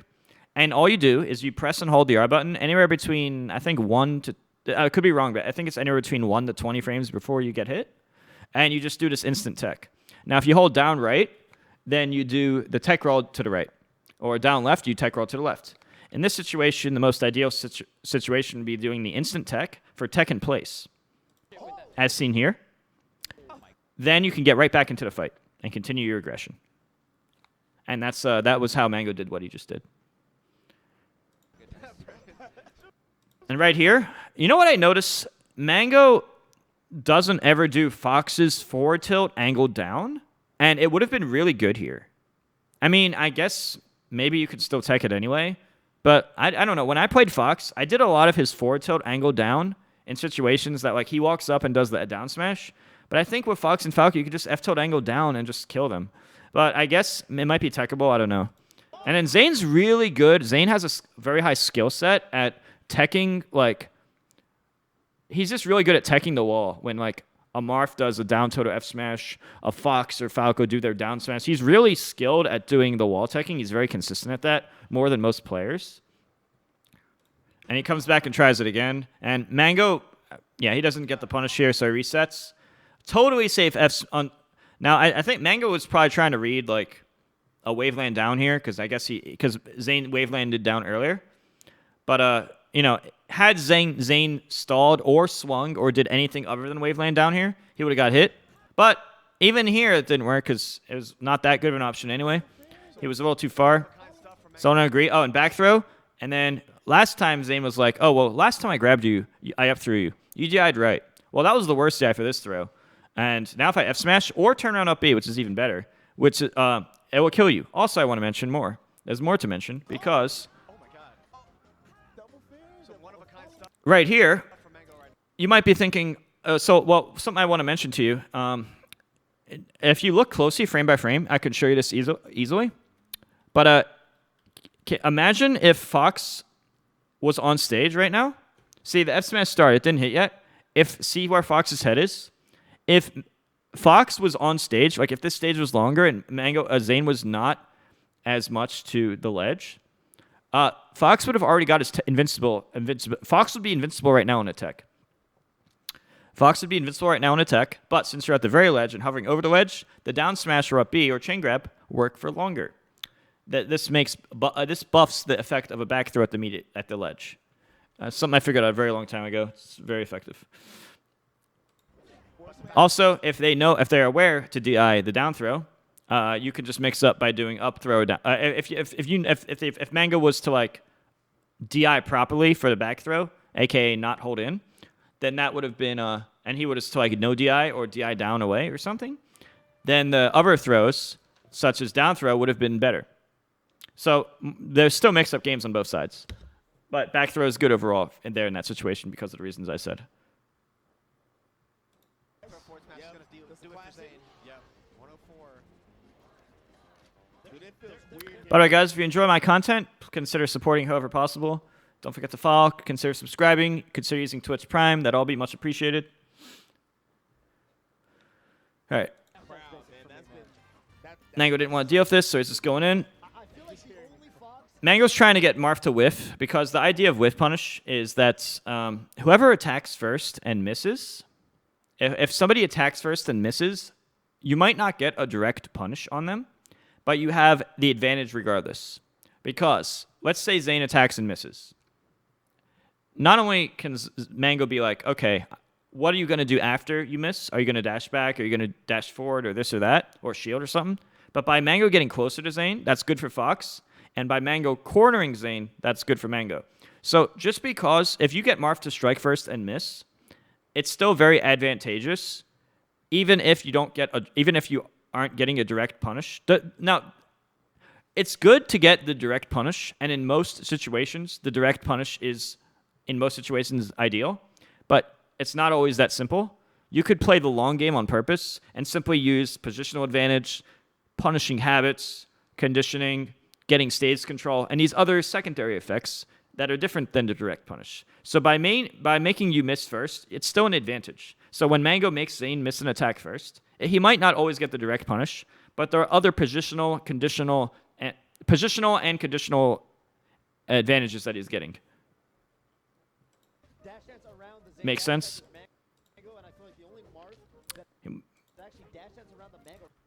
I noticed something else too. Oh, thank you, Osprey2112 for the Prime Gaming. Thank you very much. Mango has been doing these short hop nair fadebacks against Zain, and Zain also has been doing his nair fadeback. But what happens is when Mango's interaction doesn't work out, because they're both holding back on the control stick, it makes the second hit of Marth's nair not connect. So I've seen this a few times in the set later. But check this out. I don't know if it happens here, but I've seen this a few times later. He does nair, but after he nairs, he's holding back, and so is Zain. However, as a result of them both holding back, this second hit is missing. So by Zain holding away and Mango holding away, it makes the move not work properly. So instead of Mango taking a bigger punish and getting on the ground, now it's just 3 damage or whatever, and it's like he can continue fighting. I've seen the same type of interaction happen later in the set as well, which is why I'm mentioning it now. So there's even more depth than it seems like. See, again, the same thing. See? Look, this time Mango does the aerial in. This is a big nerf to this. Look, this same interaction. Mango nairs, right, to try to hit Zain. If Mango connects, it's great. But look, Mango's holding away. After Mango does the inputs for nair, Mango's just holding away. And then, even though Zain's moving forward, apparently Fox holding away is just that good that you could just escape it. So unless Marth full commits forward with the nair, fadeback nair seems even better than once previously thought because of that. The same thing a few seconds later. And I see this in later games as well. Dash heads around the Mango, running shine is Zain. And both of those have happened. Look at that now. Right. Wow. And the up throw up air, easy kill. Benster, you're going to get that. It's just watching their horizontal All right. spacing and how they're adjusting to each other. See right here? Watching their So right here. horizontal spacing and how they're Marth swings to protect himself. And it's usually good, so of course you still do it. And then you see right here, there's not a direct punish, but Fox being close to Marth is still favoring Fox overall. Not to mention, most Marths will want to dash left or right or shield. In this case, he does a dash away. Mango attempts to get him, but he barely misses. However, even though Mango misses, because he's Fox up close against a shielding Marth, Mango still has the advantage overall from position and frame data. He might not win the next interaction, but there's no denying he technically, frame-wise, has the advantage. And that was a goofy interaction, but that's basically how it goes on average Obviously, there's going to be exceptions, but that's like the basic idea behind that type of thing. Mango makes Zain strike first, and then Mango has the advantage. Maybe not a direct punish, sometimes a direct punish, but even if he doesn't, he still holds an advantage after that. The instant tech, Professor Cube says the instant tech of C-stick down, diagonal down. You have to press the R button before you get hit. So the same frame I don't think works, but 1 frame before works, 2 frames before work, 19 frames before work, and anything within that range, to my understanding. The only thing, you're just holding C-stick down, control stick down away, or sometimes down toward, or sometimes straight down if you want to tech in place or tech roll a certain way. And you're just timing the R button for just press and hold just before you get hit. That's my understanding. There's a chance that info is wrong, but I don't think it is. You love me, then why aren't you my sub? No, I was kidding. But for real, though. I would appreciate people's support. A big reason I didn't play Melee as much, and I went to other games, is because other games were supporting me more. If I could justify Melee more, I would do it a lot more. Anyway, back to the analysis. Also, guys, I do coaching. Again, just to mention, exclamation mark coaching in Twitch chat or metafy.gg. Anyway, so he messes up the combo. But look, right here, Mango's trying to think, Zain, you're going to run away. Thank you very much, Tool, for the Twitch Prime. Thank you so much, Tool. Sub for what level computers are... All right, sub, I'll tell you the best computer to fight. Do I have an ask for... I wouldn't be a streamer if I didn't C4. Anyway, so right here, Mango was trying to overshoot, trying to read Zain running away. But Zain was like, you know what? I'm just going to duck. You might jump over me or something. So like, Mango's like, okay, look. You're going to go over, and Zain's trying to duck and then react. Because it's very common for a Fox to jump over right here or just run past. So he goes for the F smash. This time it works. In other interactions, I've seen Mango dodge or shield these, but this particular time he got hit. But he's probably going to hold down because... Oh, he didn't hold down this time. If Mango held down, he'd be alive. Oh, there's a turbo up B. Oh, but then they both choke it. They're both... Okay, Mango's making stupid decisions, and then Zain's choking. Zain did not need to rush to the ledge like that. Oh. Hold up. So he gets him off, protect himself, but then Mango makes a bad decision. Thank you, Kirby Main, 1994 for the 5 get the subs. Thank you so much. Thank you very much, Kirby Main. Melee's goated. Yeah, it basically is. I agree.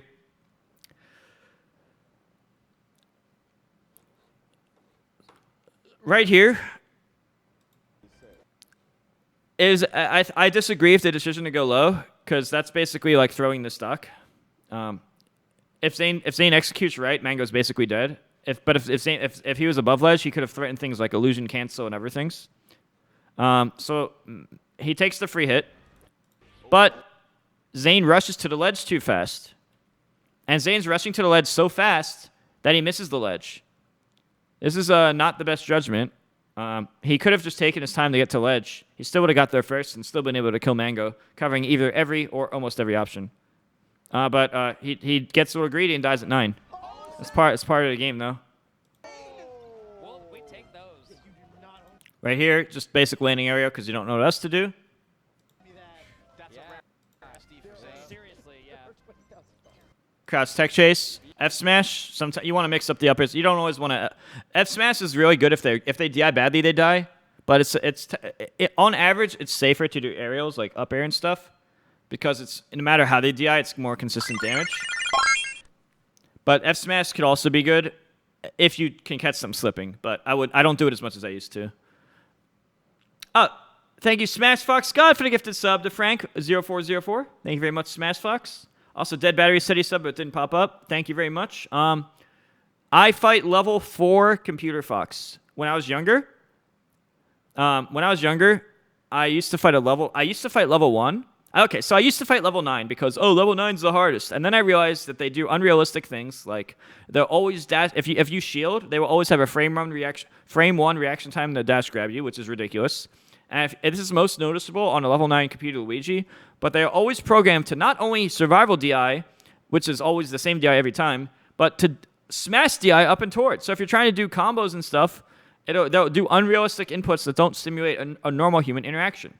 Level 1s are easier to beat up, which allows you to practice tech skill a lot and just beat them up normally.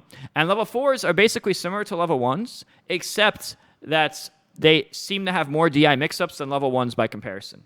As somebody who had very, very limited resources back in the day, I had to do with what I had. I didn't have much people to play with or other methods of practice, so that was the best option available to me when I was in my room alone, back in the old days before Brawl, or even during the Brawl era. So that's the reasons that I do. Level 4, I'd say level 4 has the best. I have not looked into level 3 as much as I should have, but I've looked into level 9, 1, and 4. I have not looked into 3 extensively, so I don't know. But 4 has been fun. Oh, I think level 1, 2, and 3 were DIing the same for my Marth chain grabs, and level 4s would actually mix up the DI once in a while. Like, they'll do no DI, and they'll do full left and full right. So, sure, they didn't do slight DI, so I couldn't practice that as much. But I got some simulation of at least training my reaction time to some extent, even if it was just a minor extent. You got to remember, I had to work way harder in order to get to a certain level than you guys. Like, you guys got to remember that, like, there were no resources back then. It's like if you're programming a video game, imagine programming an amazing video game, but you have no resource tools. Nowadays, if you want to make a game, you just use like Game Maker or all these other programs that make all the other stuff easier. Back then, I basically had to find frame data from my own pause tests and then theory craft it alone by fighting computers. Like, it's people are spoiled nowadays by comparison. So if you, just saying the words doesn't really put into perspective how much more frustrating and difficult it is, which is why nobody else was doing it, because it's too hard. Anyway, back to the games. So right here, he went, Zain wave landed, but he's just trying to control stage. And Mango does a good angle to the ledge, knowing Zain won't cover it. Air dodge here to try to avoid.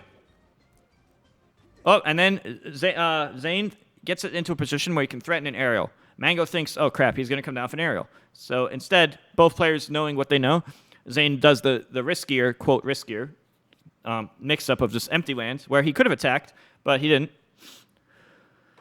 Oh, I like that. Yeah, that was fire. And he gets a good string here. And this downer, actually, if this was Wizrobe's Fox, he would have lived. I'm only saying this because I've seen Wizzy do this to me so many times. When I try to Ken combo Wizrobe, whether he's Cat and Falcon or Fox, he just smashed the eyes. He teleports his position from here to here. I hit him at the same angle, and he lands on stage. And then everyone else that I play that's not Wizzy just dies from this downer. But then Wizzy lives it every time.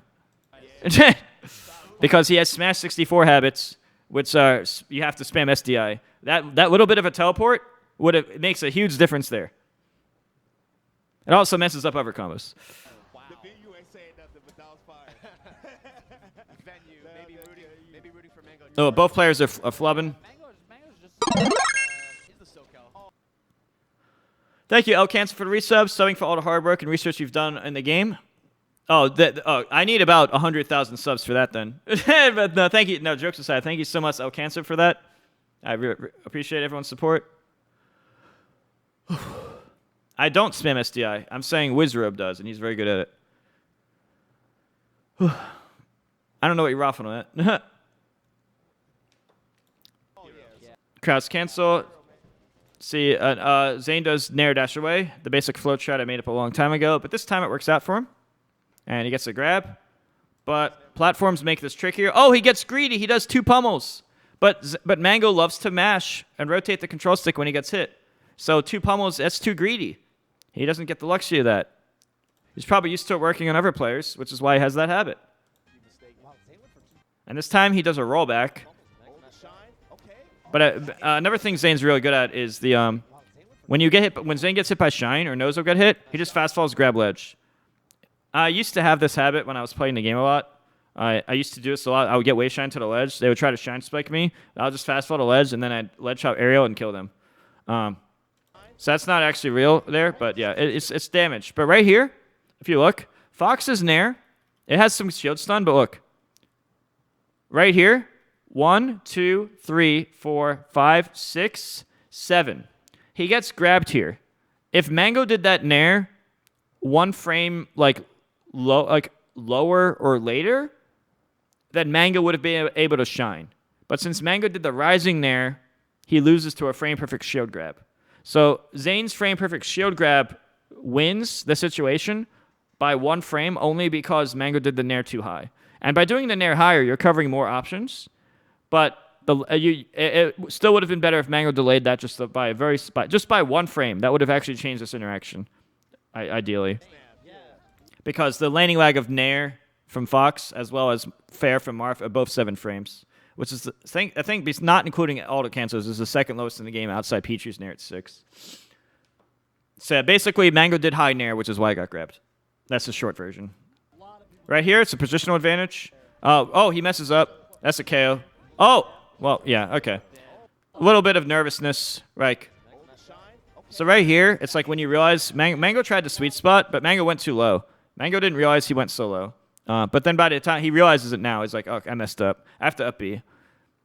Zain could have done like a jump counter and covered everything except for the unlikely chance that he gets shield pokes. For those that don't know, when Marth counters, the bottom forward part of his foot is actually vulnerable, which means if you happen to get, since the game runs at 60 FPS instead of infinity FPS, you know, like real life or whatever, you can hit his foot on a frame that doesn't. You can hit his foot on a given frame, but not hit the circle of the counter. This is particularly noticeable in his front foot, but the amount of times this usually will not happen. So you can still cover most options most of the time by countering. However, there is always the chance you get unlucky and get your foot poked on a frame that doesn't also hit the counter ball. And it's also, depending on the height, Fox could also do a sweet spot to go under the counter. And there's also a possibility, which won't even activate the counter and might hit Marth, or just will miss completely. There's also the possibility of activating the counter on a certain frame, but then still landing anyway. There's also the possibility of teching the counter, and depending on your percent, you could also DI up and toward, and then illusion to the ledge, or illusion cancel, or smash DI up and toward and illusion cancel. So those are all the possible things you can do there. But with that all said, counter's still really good. But Zain didn't want to do that here. He moved back to try to get this down tilt. You could have traded with his arm here, and it's a little risky there, but it's still a good risky work because he can die. Zain could go off, and Mango could have rode this wall closely to go there. Oh, hi. Oh, Mango's in chat. What's up? I'm doing your analysis. Congrats again. I'm doing your analysis, and I'm too nerdy. Wait, shut up. Shut up, Jason. I'm a ride my mom closely. Raffle. Wait.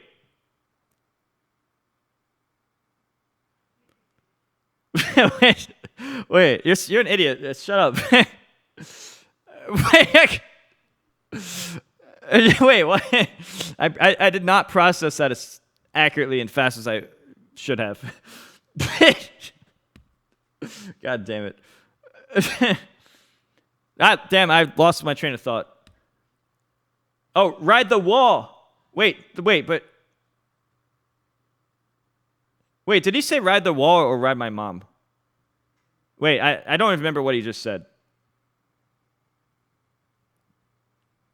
Oh, he did say mom. Okay, so yeah, I was talking about riding the wall, and then Mango changed it to riding my mom. A sex joke. I think I understand it, but it took me a while to process that. Okay, so back to the analysis. So right here, Zain backs up. Mango could have gone straight up, but that's sort of risky because, as you see, it doesn't work out here. Because it would have been better to sweet spot to actually ride the ride the wall to grab the ledge here. But since he went straight up, he actually could. You can cover every option, and then you just die here. That's the first time that Mango got caught at Shut up! I can't focus. Shut up! Shut up! Shush! Okay.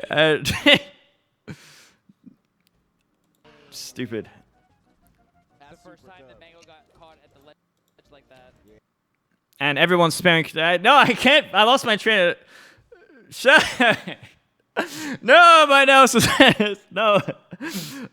Forget everything I was saying. I can't even focus anymore. Stupid.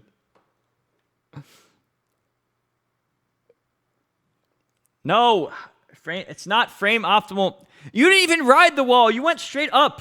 There was no wall riding here. You have to do the slight right and then just the slight up toward.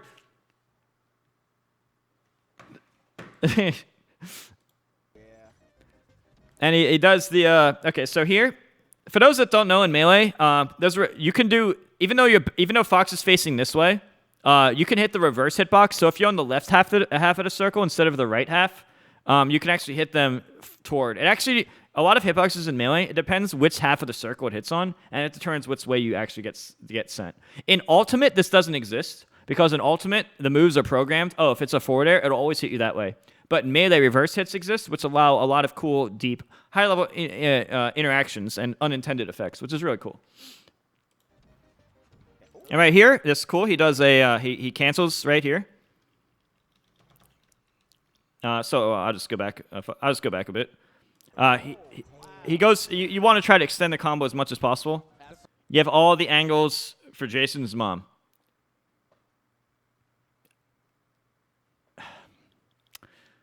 I shouldn't respond to that. No, I won't. I won't respond.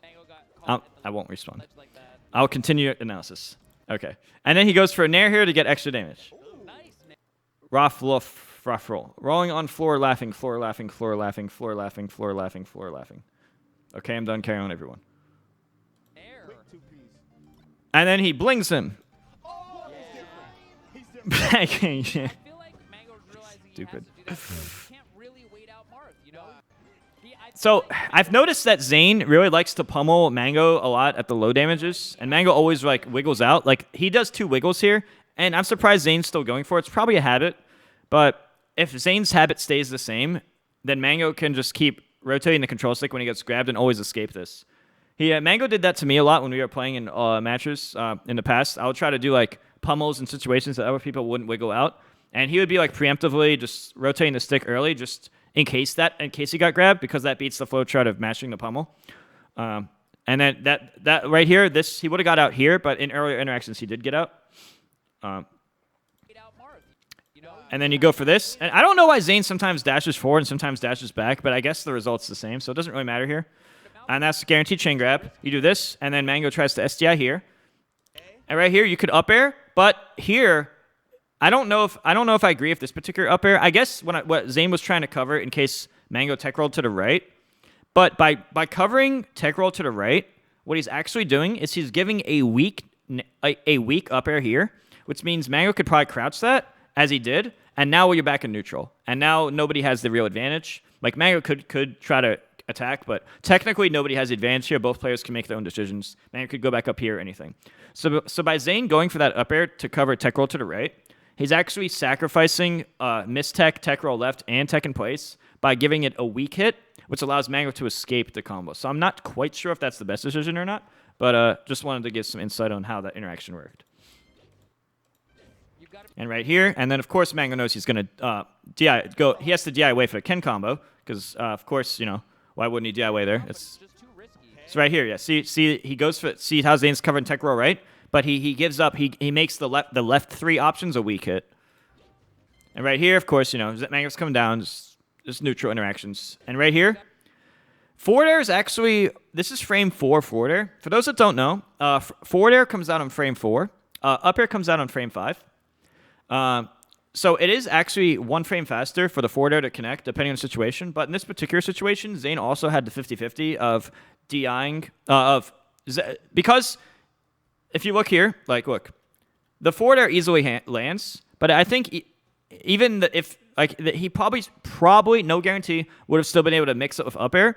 If you know that he's going to DI for the forward air, which is DI away, you could do the up air, and then if you're DIing away for that up air to hit, then you can actually run up and spike there. But that's less common because the forward air is easier to land by being 1 frame faster, and that 1 frame sometimes makes a difference. So it's some nerdy stuff, but yeah. And then right here, he finally hits the jab, but Mango's at such a high height that he grabs ledge immediately after. And ledge hop fares for some reason. And Mango's going to the high platform. Zain's not been covering that well. And Mango wave lands down, and then Zain's just backing up and not swinging, even though he could swing, but he just never does. I guess he's just so used to respecting the ledge dash. Oh, he goes for that. Oh, he misses up the combo. He really thought it would land. No, I don't know. Mango just isn't ledge dashing. Yeah, I swear, if he practiced that for an hour, it'd be like a much more broken. Because ledge dash is actually what's broken about Fox. He's just winning because he's so good at the other parts, all the other parts of melee. But he's not like abusing like Fox's brokenness. He's just really good at all the other stuff that he wins regardless. In theory, if he was to ledge dash, it'd be even better. So he does run shield here, and he's crouching, trying to move in. Trying to get the overshoot here, just in case Zain dashes back, which he does a lot. That bear, trying to get him off stage real quick. Go for shield grab. Right here, Zain always looks for tech roll in order to get right here. If it's a quick forward throw, Zain's usually looking for tech roll in to up B. There, Mango did get up attack, which gave Zain the time to forward throw.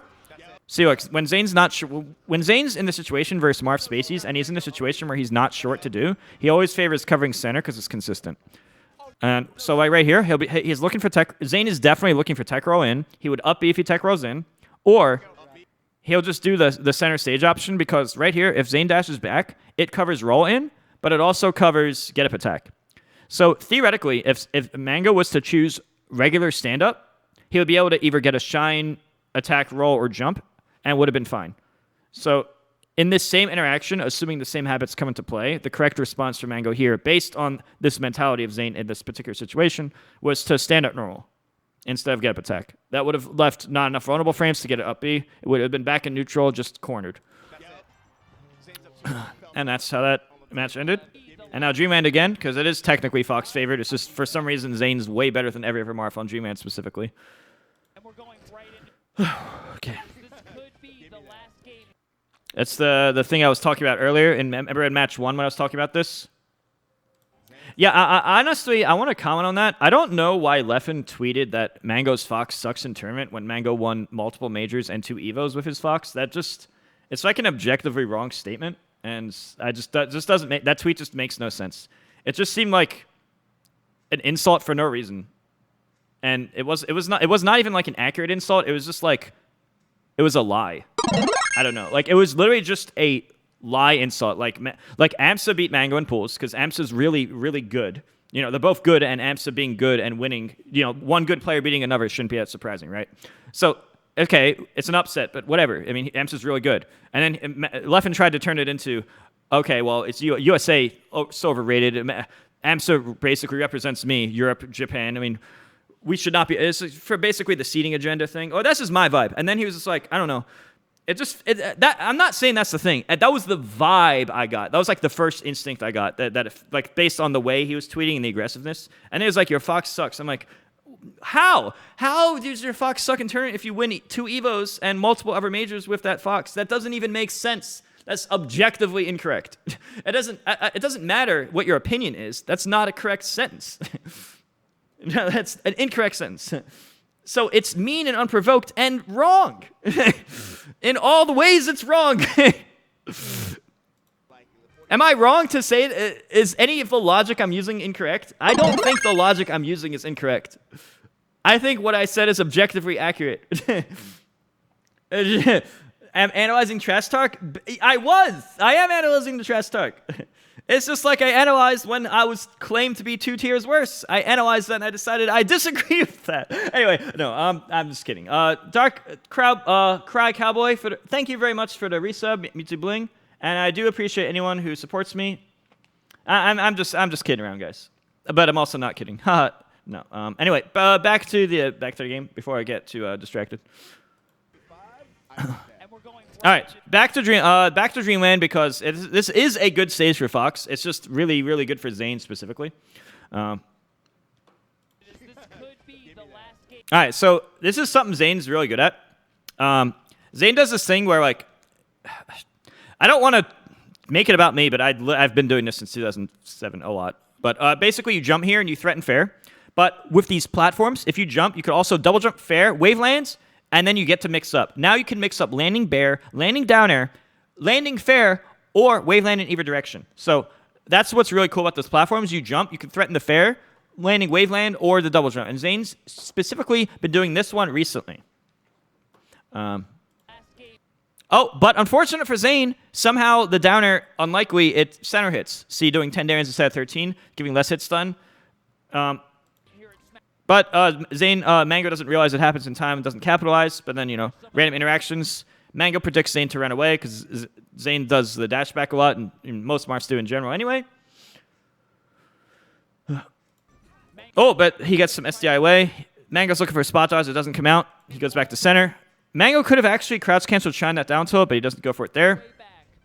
Oh, and this time Mango goes for a Zain goes for a pummel, but at 21% he still gets out quickly. I think Zain might have been able to catch him if a lead shot fair up air there. I'm not sure. Right here, he goes for. I probably think lead shield might have been better there. Maybe would have got to ledge quicker because not the best spot. And rolling in's dangerous against a top player. Like, rolling in's really good, but it's like, top players look for it a lot. So it's always risky if you're fighting someone smart. So there's no objective best answer. It's just like, you're in a bad position, that's all there is to it. Mix up appropriately. And Mango knows, okay, Zain, I know you're scared. I know you're going to run away from me. You're in that mental state where it's like, you want to get away, right? So, but I know that. So even if, like right here, it's like, look, see how Mango's like, okay, I know in the quarter second future, you want to do a defensive thing. So, like, you know the mentality they're thinking of right there, right? Anyway, and then this interaction, the up throw, this up air covers everything except roll to the right, covers everything else successfully. He gets a combo for it, but he goes for fair. And Mango not expecting it, so he misses the tech. Wouldn't expect him to expect that anyway. And then he goes for a greedy F smash, but he's a little bit too slow. Mango gets the shield out. And then he gets the up throw.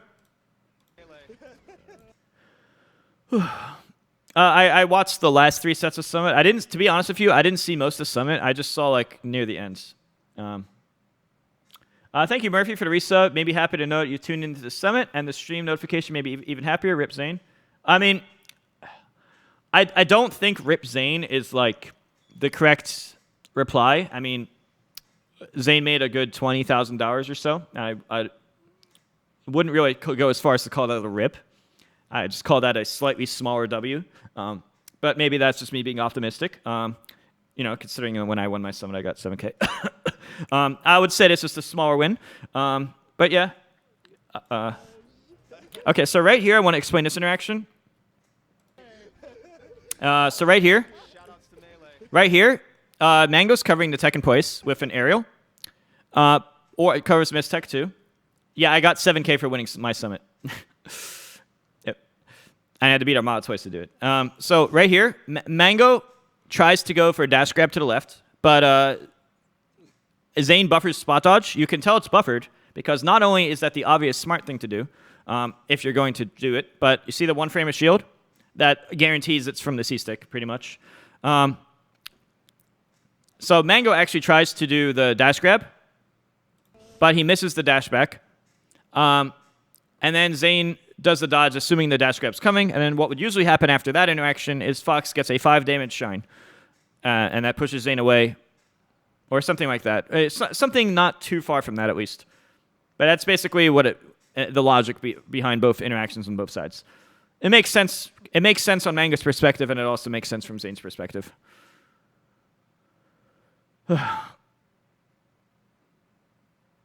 CC means crouch cancel. It's basically when you hold down and you pretty much land instantly and you're able to retaliate. There's a lot of complexities to this Desert Shadow, but that's the basic short version.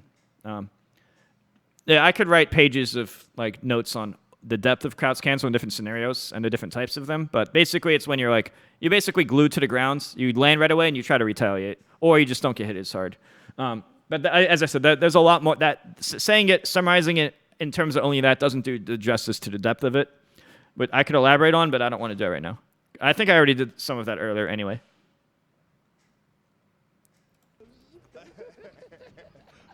Right here. So this is what Mango was talking about in his interview when he said you just have to like nair Marth. So you nair Marth, and right here, I want to mention something.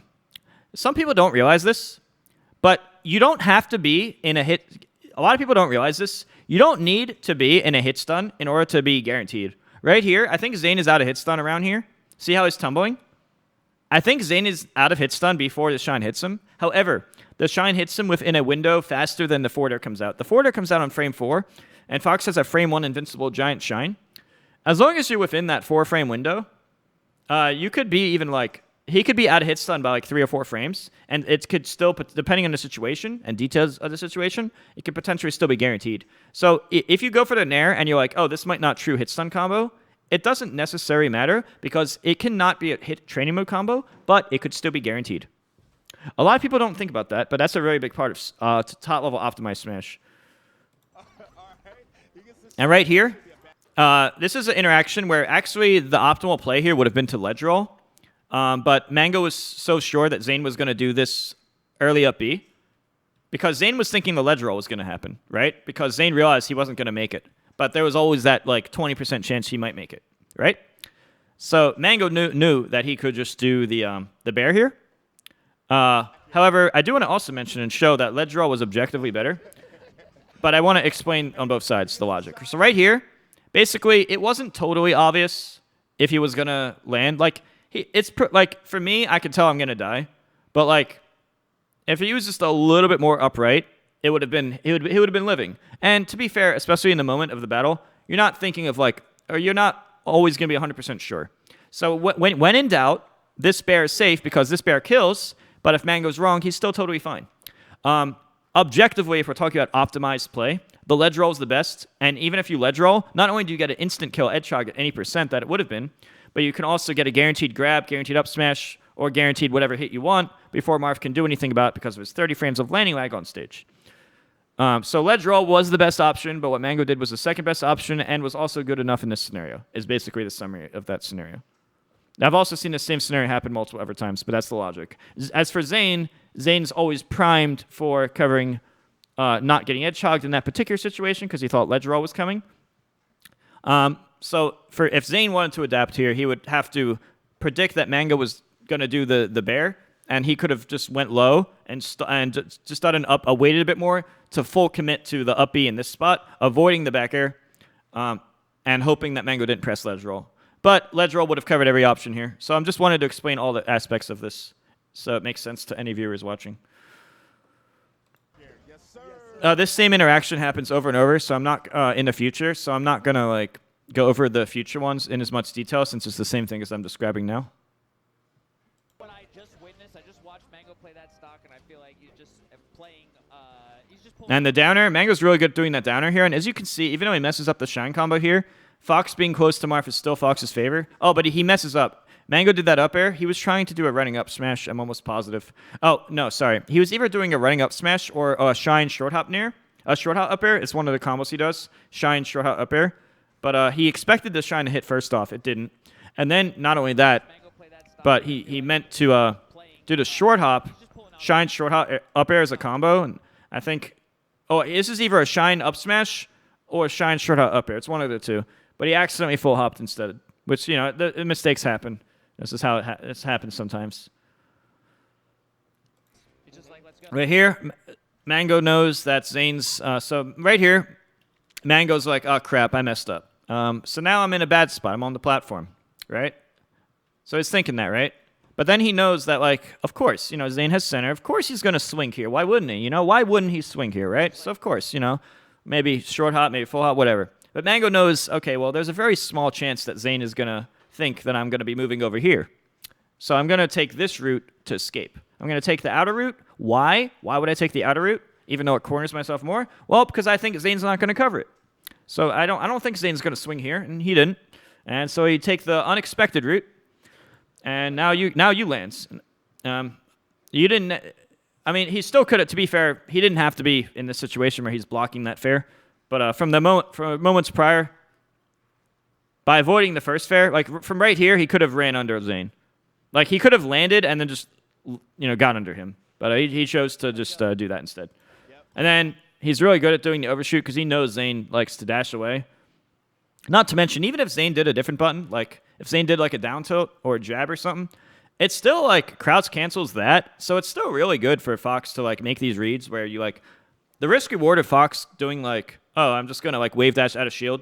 You know, when you're wave dashing out of shield, as long as you're holding down in some way, like at least the 45 notches or more downward, you're still crouch canceling in some way. And not only are you low profiling, but you're also crouching, which gives you the bonus of like, even if Marth down tilted next instead of dash away, you still would have crouched that too and crouch jabs and stuff. So you're still in like, it's still a good risk reward because if he dashes away, you're just in a really great spot. But even if you get hit, like if he down tilts next, Fox is point blank. It probably won't push him back because it's the weak down tilt at point blank against the crouch canceling Fox, and you can still get the wave shine combo. I hope this isn't going over your heads. I apologize if it does. I'm just explaining what I'm thinking. And right here, so Mango is really good at this thing where he does wave shine into nairs. So Mango does wave shine into nairs a lot. But Zain wants to do the auto, the thing I taught you guys earlier, where you do the, you crouch cancel instant amps attack. So basically you hold down the C-stick, down away, down left, down right, or straight down the control stick, depending on what your goals are, and press and hold R just before you think you'll get hit.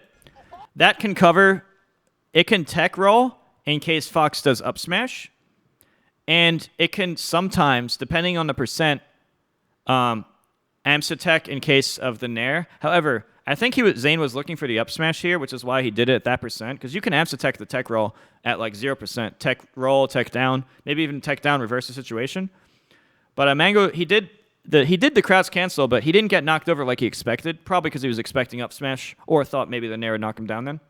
Probably because Fox is up smash, most likely. So he just has that muscle memory habit. Oh, I got shined. I'm going to do the amps attack inputs, right, on muscle memory.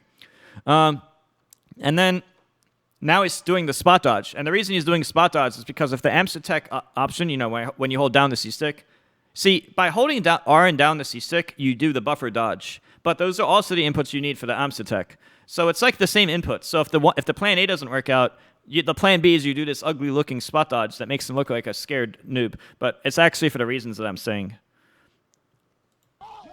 Probably. Fun fact, Marth's ledge dash up tilt is not actually invincible. Even if Marth does a TAS perfect ledge dash up tilt, you can still hit Marth before his up tilt comes out. Because Marth's ledge dash is actually that bad, which is why you have to use other mix-ups. Goes for the up tilt. It could have been up air. It's really hard to say what's objectively the best. There's no like objective best because of all the platforms. Or maybe there is, and I just don't know it yet. Up tilt's fine there. Up tilt's fine. F smash is fine. Up air's fine.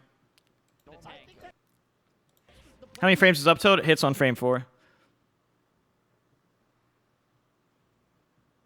I don't count. Okay, I'm not talking about bonk dashing. I've never even seen that done in a match in my life. So assuming bonk dash is the thing I've never even seen ever, assuming that doesn't exist, then what I'm saying is true as far as I know. Yeah, up tilt's frame 6. I think. Maybe it's 7. I think it's 6. Anyway. I think Mango actually could have just double jumped over him. Yeah, I mean, it's supposedly real. I've just never seen it. Anyway, right here, Mango could have just like tried to trade with the back air. Fox's back air does 15 damage and would probably trade here. Let's see. Yeah. Oh, he does go for the bear. He waits too long. He should have started his bear 3 frames sooner. Or at least 2 frames sooner. 2 or 3. He should have started the bear 2 or 3 frames sooner. And then he would have traded with Marth hands here. It would have been a trade, and it would have been a trade which favors Fox in both position and damage.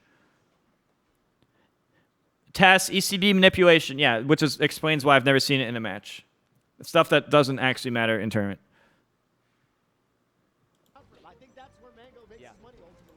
All right, Mango's going in and went right here. Since Fox is really close to Marth, and Marth missed the crouch, it's a really bad spot. Sure, it's not guaranteed here, but like right here, Mango could shine grab if he think. Oh, Mango could have shine grabbed if he thought he would hold shield. There's a lot of stuff Fox can do here. You can wave shine to center if you think Marth's gonna roll. You could do shine aerial with fade back. You can shine drill and still shine just before they shield grab. You could shine grab. There's a lot you can do. And there's counterplay Marth has. But if you consider all of Marth's options and all of Fox's options, it's still an advantaged position for Fox. as the basic idea.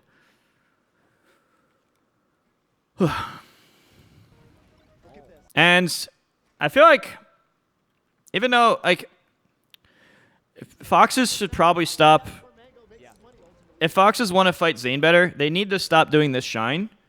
Because, just so you guys know, Fox's down air grab is actually a true combo on Marth. So is up smash, but it's a little harder. Because, you know, it doesn't beat shield. And so is reverse up tilt. So I would like to see more drill grab, drill up smash, and drill up tilts from Foxes against Zain in the future. Because that would be the best adaptation. Because right now, all they're doing is shining him. And Zain has a habit of always, like, when he's off stage, he fast falls. I used to have, to be honest with you, I had this habit too. Back when I was playing Melee and wasn't playing Brawl or other Smash games. I would always fast fall, grab ledge right here. And since Zain only plays Melee, it's very likely he's always going to have this habit. So you're kind of giving up your punish against Zain to get 4 damage when you could be doing something other than shine at the ledge. Because Zain, who only plays Melee, is not going to mess up doing the fast fall to the ledge. He knows that after the downer hits him, he's going to shine. And it's like a reflexive, instinctive habit that he's practiced over and over. So any Foxes paying attention, they would increase their odds against Zain in that particular scenario by not going for shine after drill, but by going for drill into either grab or reverse up tilt or up smash. And it's for the reasons I just said. He's not going to mess it up. So if your goal is to be the best and overcome him, that's one step you could take in a logical perspective. Or you could just shine and take the 4 damage in position and then it ends. It doesn't have to end, but if you want it to be that way, sure. I'm just giving you the insight and the reasons behind it. Yeah. Right here, Zain does fair, misses, and then... But that might be too high. He might get grabbed. Yeah, the nair was too high on the shield. Let's get him punished here, and then it's just like, you know, mix up game on both parties. Actually, I don't know. This was so... No, this was stupid. Zain... Okay, this is where I'm going to call Zain a stupid head.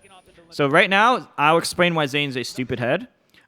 So if Zain wasn't stupider, he could just do a drop here into a back air, which covers... The straight Firefox would miss, and I'm pretty sure straight Firefox won't land here, but even if it does, you can cover that.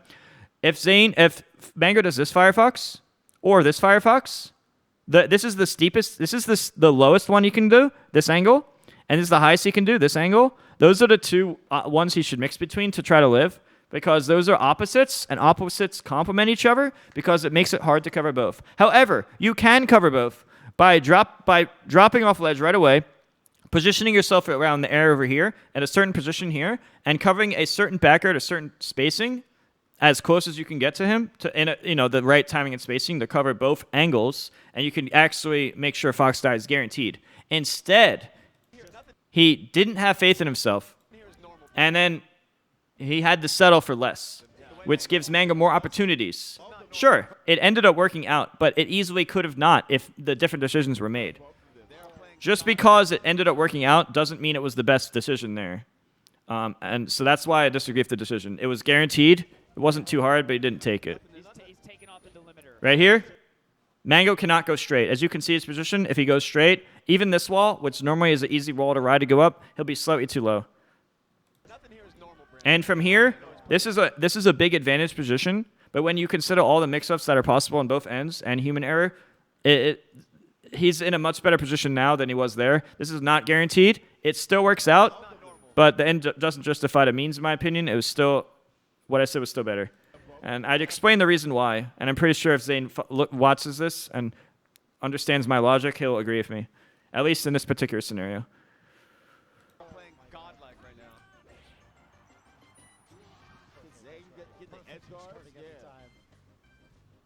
Oh, that was so bad. Oh, that was terrible. Zain waits on ledge and does stand up. Ugh. No, this is not ultimate. And I'm almost confident that Zain did not mean to stand up normal, because that's such a bad option that I'm pretty sure that was an accident. I'm pretty confident that was an accident. Probably he was trying to drop from ledge and he forward stand by accident. Happens a lot when you have a controller that does good pivots. Okay, so for those that don't know, since I have to explain this because you guys aren't as nerdy as me. Well, nobody is. Not blaming you. If you press down forward at the 45-degree angle, the average controller, especially a controller that's really, really good at pivots, is more likely to read all of the inputs slightly, which means if you're, well, even then, like, to be honest, your technique is more important than the controller, but the controller is still a variable in some degree. If you press down forward at the 45-degree, the game makes you do stand-up normal instead of ledge drop. In order to do ledge drop instead of stand-up normal, you have to be at a steeper angle under the 45-degree, like maybe anywhere between like 0 to 40 degrees or something, you know what I'm saying? But not you can't be all the way down forward because an exact down forward will prioritize forward stand because it looks at the X and Y. The game reads the X and Y coordinates on a given frame. And also, when something called PODE develops, like PODE, different controllers develop PODE differently on X and Y values. So with that considered as well, even if you were at, like, say, 41 degrees, it might read as 46 degrees or something. And then even if you did the right inputs on a controller fixed PODE on the Pentium emitters, it could still read incorrectly on an older controller. So in order to minimize all these effects, you have to, not only does it help to have a certain controller that's good at it, but in terms of technique alone, you can improve your skill and technique at it by focusing more on a straight down press. Even if you focus on a straight down press, what will probably happen anyway, according to my own tests on myself, is that you will probably do like a 20 degree instead of like a 30 degree or something. By consciously thinking about it, you're still going to be doing down forward, but it will be at a more downward angle, and then you can be more consistent across a wider variety of controllers at different points in their lifespan. And all of this nerdy stuff is stuff I had to think about because I spam ledge dashes and use a bunch of different controllers in vanilla melee, and I also need controllers good at other things for different characters, so I was forced to study this extensively and understand it fully. So that's pieces of the information. Basically, Zain should focus on a more downward press, and he'll stand up forward less.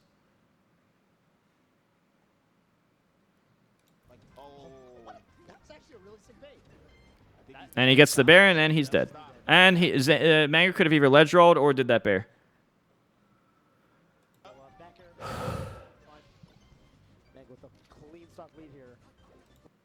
And as you can see by the timer, I've only been 9 minutes into discussion, which is why I recommended to hold back. And chat's like, no, don't hold back. And I'm still holding back, and you're seeing that me holding back is still too nerdy. See if we can actually hang on to it. All right, so Mango does the rising nair and gets grabbed. By the way, he could have got jab reset here. Zain could have actually just done either back throw, down throw, jab reset. High percentage chance of missing tech because he was already pressing the R button to do the L cancel for the nair, which means there was a high probability of missing the tech. Good risk reward overall, in my opinion, which would have got him a dash grab, forward throw, down tilt, or up throw, up tilt tipper, or up throw into other types of mix-ups. So that's another thing. Oh, but Zain is so greedy with the pummel. Zain, can you stop pummeling the spacey? Zain, can you stop pummeling the spacey? Zain, stop pummeling the spacey. What a man. And Mango here, I think he called this the Jigglypuff trick. Where you like, so basically what's happening is by being up here, I'm not even joking when I'm saying I'm holding back. It's just that my holding back is more than other people not holding back. Anyway, so to continue, see up here. So Mango, by being here, think of the universe as the multiverse. We're not in the universe. We're in the multiverse. Okay. One multiverse, Mango goes here. One, he goes here. Another, he goes here. And there's probably many more.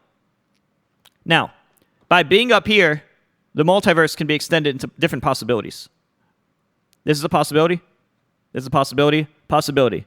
And then you factor in human reaction time, and you have to think, how do I win in as many multiverses as possible? So right here, Mango decides to go here to try to trick this up tilt from missing. A less intelligent player than Mango would have been a stupid head and would have went here and gotten up-tilted. But Mango knows that Zain's focused on self-protection based on habits from covering other people, and you do the intentionally tricky option by drifting back here. Why? Because it's unexpected and not what he's used to practicing against. If a wider variety of foxes were to do that particular double jump and then drift back here, Zain would be more practiced in that particular situation. Zain might have even chosen the up air option instead, or aiming for that spot more. Instead, Mango gets a new reposition. And now, even if Mango does not get a punish here, in theory, he could have. And at the end of the day, from this particular frame, Mango has the advantage. He could choose to shield drop down right away, like pull up and get a combo. It's not what he ends up doing, but I'm just showing possibilities. And then, so what does he do? He drops down here. He doesn't get it as fast as possible. Honestly, if he did an immediate shield drop move, he would have got it. But Mango has this tendency, when he's on a platform, to want to jump. He does this a lot with Falco, and it's extra good with Falco, even more than Fox. But he does a short hop. After landing on the platform, or shielding an attack, he does a short jump. This is very good with Falco. In this situation, Mango does not start his bear as soon as possible. Mango could have started his bear here. Instead, he does it 2 frames later. And that gets the bear out. But it's fine, because it's from this moment, it's still his favor. It's still his favor in the mix-up tree. He still had the overall advantage when you consider all the multiverse possibilities that could exist. I hope that what I said made sense. It very easily could have went over a lot of people's heads. I was trying to explain how by positioning yourself in a certain area, there are unreactable possibilities. And that was the first thing that came to my mind. Position, human reaction time, possibilities. Tricking people, human habits, stuff like that.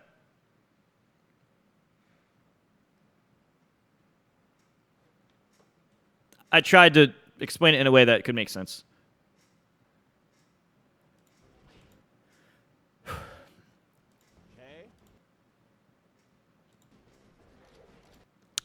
It made sense, but I'm making it more complicated than it is. My argument is that Smash has more depth than most people think, and everybody is just different distances away from theoretical perfection, or the best that their human potential could be, is more of how I look at things. What's possible is what I consider, and the logic behind things. But I guess that's just everything. When I think about the universe, is just perspective. So thinking of it, it is better to think of the things as in a positive light. But anyway, I'm getting way distracted and off topic. Let me go back to this. So right here, fade back nair, the fade back nair that Mango did, it would have won if Zain did his nair as shown earlier. It probably would have just did 3 damage to Mango, and Mango would have just got away. This time it ended up working out. Right here, Mango accidentally illusions the wrong direction, but Zain, the homie, saves him. It totally had nothing to do with the fact that Zain was slow on a reaction tech chase and totally deserved to get shined here. Nope, had nothing to do with that. Totally Zain being a homie here. And then here, Mango thinks that he's going to land on the platform, and Zain thinks it too. But then both players realize, oops, that didn't happen. But then Mango doesn't even press shine, area, or jump because he was like so caught off guard by that. Zain was also caught off guard, but Zain was already at the advantage anyway. So both players react, oh, well, I'm going to jab. And now this is a guaranteed, no matter if he stands up normal or rolls, it's free, super free. Like, even I could do it every time. And then right here, you want to up air all the options here, but Zain is, I don't understand. Like, all Zain had to do was up air and hold the control, just be more to the right, drift more to the right with this up air. Why Zain chose not to do that, I don't understand. I feel like he could have just done the same thing in a more efficient way that covered more options. Maybe there's something I don't know and he just wants to cover center, but I feel like if you could cover everything, just cover everything. Now, I understand that Mango could have slid off, but you still would have got a solid 13 damage. I mean, technically you could slide off the upper no matter what, but you would have gotten more damage just by doing the same thing, drifting that way. Would have covered all 4 options. Instead, Zain covers everything except roll to the right. And then right here, he's... Okay, so a lot of the time, when you see the leg up, when you see Fox's leg up, you assume it's tech in place. So you just grab, and then he just grabs early. He grabs super early. This was Zain guessing. Zain either was guessing, nervousness affects him, or the leg up also looks like Fox's tech roll toward, which is the tech roll here. Not the tech away to feed her down. Tech toward looks similar to tech in place. And yeah, that's why I said it's not consistent unless you have the natural talent of Wizrobe. And then, so he tech to the left. And he missed the tech in place because the feet look similar.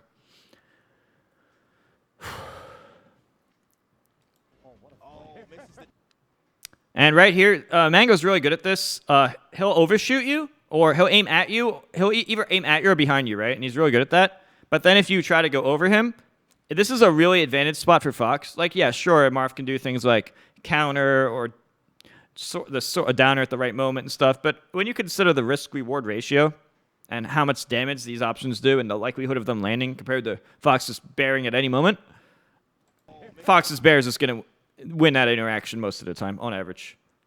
Not only is he going to win more, he's going to win with a stronger hit. I mean, it's a 1 frame time to hit roll to right with anti-slot off up air. I would really like to talk to Zain about the decision-making on specifically his platform options. I would really like to have that conversation with Zain because there are things that either he doesn't know or I don't know, or something where, like, he knows something that I don't know, and I know something that he doesn't know. And I feel like us talking would be good. Because what Sika just said, I don't fully understand the anti-slide off up air thing. I understand the concept behind it, but I don't know, like... There's still something I'm not understanding. I definitely need to talk to him at some point. Because I do feel like there's things he doesn't know that I know, and I feel like there's things... And I also think the vice versa is true.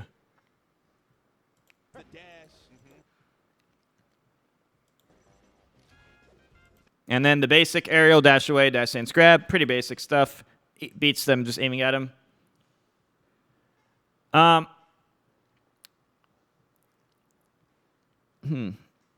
This time, I was actually hoping that Mango won because I think Zain beat him most of the time. I like Zain a lot, and I actually root for him at most tournaments. But this particular time, I felt that Mango had I kind of felt bad that Zain was dominating all these things, and Mango didn't have as many victories. So this particular time, I actually was secretly in my mind wanted Mango to win, even though I'm more close friends with Zain by comparison. But if it wasn't for Zain constantly winning repeatedly in the majority of these tournaments recently, I feel like Zain already had his big wins, and I thought Mango should have one once in a while too. And also, they're very evenly matched. They go back and forth. It's just that the times that when Mango wins, it's more talked about.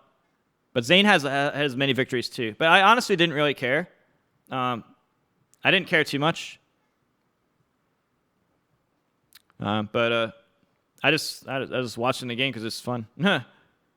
I would have been totally. I didn't really I would have been happy for either person winning, to be honest. But yeah. Small opinion, and that was the logic behind it. For example, in the same, if they rematch him, I might just be reversed. You know, I don't know. And right here, it's the multiverse I talked about before, except this time he goes to the center. And he misses the L cancel, but Zain doesn't capitalize.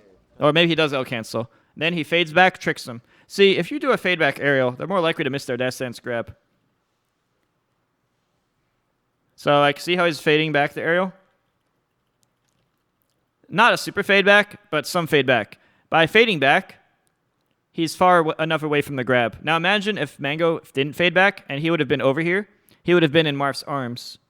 He would have been hugged. Well, not hugged, but he would have been in Marth's arms. But since he faded back, you can bait out the dash stance grab with a visual trick. Because you have to remember, human reaction time is around 12 plus frames on average. So at any moment that you see something on screen, you can't react to it until about 0.2 seconds later. So by being in a certain position at one part, and at the moment that you have to make your decision, you can do unreactable mix-ups. A lot of people don't think about this. In fact, when I started competition, I didn't think about it either. I just aimed at the opponent, and then West wave dashed back and down smashed me every time. And then I realized, wait a minute. Every time I'm always doing that. Like, I wasn't used to fighting people, so I just kept getting caught by it. That's the basic beginner mistake. And then later it's like, I guess I have to bait him. I have to undershoot. I have to overshoot. I have to camp, and I have to predict where he's going to be in the future. So instead of aiming at him, I'm going to aim behind him, on purpose. And there's other things you can do. That's just the most basic level of overshooting. But if you always do that, then they could just attack you early, or just do something else other than dash back or wave dash back. Like there's layers of depth to this that is much more deep than what I just described. But even the basic concept I just described is something that, as a beginner in 2005, I didn't initially know. Want to play on the side platform? And I'm pretty sure that most people who, like the average viewer, probably doesn't know unless you've already a melee nerd. Yeah, unreactable mix-ups is really important.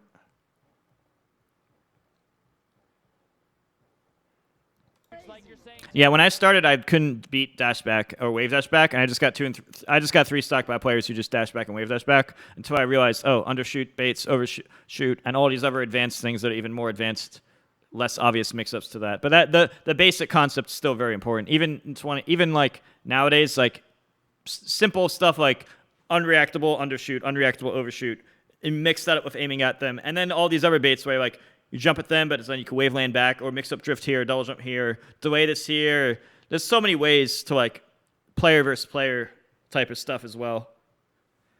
It's really hard to explain, but so let's just assume that what I said is the end, even though it's not, just to keep it simple.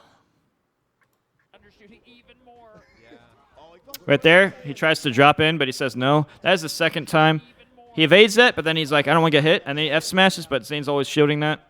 And as you can see, by Mango tricking Zain first, he gets some surprise of shine hit when he just showed he was going to shine earlier.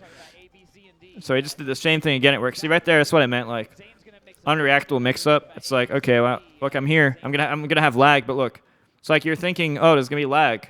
Most foxes do a stupid dumb aerial here, right? And Zane's so used to the stupid dumb fox doing like any landing aerial that he could just dash dance grab. It's obvious he'd have that habit. But Mango knows people have that habit, so then he's unique. So he would double jump here and he gets a free hit. But he didn't get a free hit because the up airs. If he did back air, he'd get a free hit. But then if he did a back air, he'd be crouch cancel up thrown by me. So as you can see, there's always more depth on both sides. Change up his recovery. Yeah, he's about ready to go to the next letter. Mango with 3. Now, I want to compliment this. This might seem simple, but I think this is a really good. This might seem like a really dumb thing to compliment, but I really like this particular up air. I think this up air might have covered everything, because you got to realize. Here's the thing you should realize. A lot of people don't think about this. Even though the ledge roll would have taken him all this distance across the platform, he doesn't have invincibility during the full ledge roll. He's vulnerable the last 14 frames. So even if the roll might go this full distance, he might lose his invincibility over here, meaning the sword in that particular scenario would have still covered all 4 options with a hit, and he's at the percent where slide off doesn't work. So this particular up air is, I want to compliment more than usual, because there's more than meets the eye on this particular up air. With 3 stocks to Zane's 1, and it's Most people would just see that as a basic up air, but I don't. game 3 on Dreamland. All right, right there, man. He could have down tilted. Oh yeah, he's getting sweet spot because fast fall. On Dreamland. If Zain literally pressed down tilt, he killed. If Zain literally just pressed down tilt, he won. I don't understand why he jumped. Maybe he's just nervous. I don't understand why you would jump here. With 3 stocks to Zain. Oh, wait a minute. I think I might know now. Mango used his double jump right here And I don't think Zain initially realized it. So Mango might have thought that Zain... Mango... Yeah, I see. Mango uses double jump. But Zain didn't realize Mango uses double jump. Zain was going to go off for a double jump up B read. Or double jump illusion read. Then Zain eventually realized, oh crap, he's illusioning to the ledge. I didn't expect that. But in Mango's mind, sure, he could have mixed it up. But he actually didn't even have a choice, and Zain didn't realize he didn't have a choice. So he could have just done a down tilt at the right spacing, and it would have covered almost everything. Or he could have even edgehogged. Mango with 3 stocks to Zain's 1 in this game 3 on Dreamland. Yep, he could have done a down tilt or F smash or neutral B or edgehog and all, or forward air or, well, not forward air. Those other things I said are really good. Down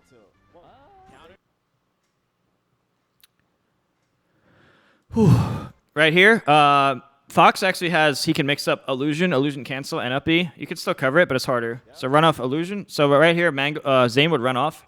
Zain's actually should be looking for run off fair here, just in case Mango illusions. Oh, but he missed the fair. Surprising. I think he, let me see that. Let me see if I would have got that. Let me look at it. Oh, that was flubby. Yeah, I would have hit that. So Zain just swung a bit too soon. I would have did the same jump, but I would have delayed my fair just a little bit to make sure I hit him. I would have probably delayed my fair 1 or 2 frames. Zain tends to swing earlier by comparison. It's just not as good there. And then this up B. Oh, that's so risky. That could have easily backfired. He could have died 0. But I think Zain's just thinking that he's down by so much he has to keep gambling. I think Zain's in the mindset that he's going to lose if he doesn't keep gambling and he keeps working out. So in his mind, he's probably thinking he has nothing to lose since he's probably going to lose anyway. So he just needs the next several gambles to work out right. So he's probably thinking in terms of that mentality. If that's the case, that makes sense. This is risky. This almost didn't work. This could have backfired. I mean, it worked out, but when you look at the percentages, it was risky. But when you think of it in the mentality that Zain thinks he has nothing to lose because he's going to lose anyway, then it makes a lot more sense. And he is likely to win that interaction. It's just scary when you're at only 2%. But yeah, I mean, you have to be confident with your actions anyway and not think about that anyway.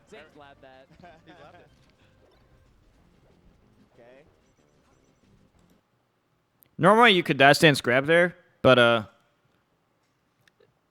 Zain, I think Zain knew that Mango was trying to bait him, and he was, but then so no one hit each other.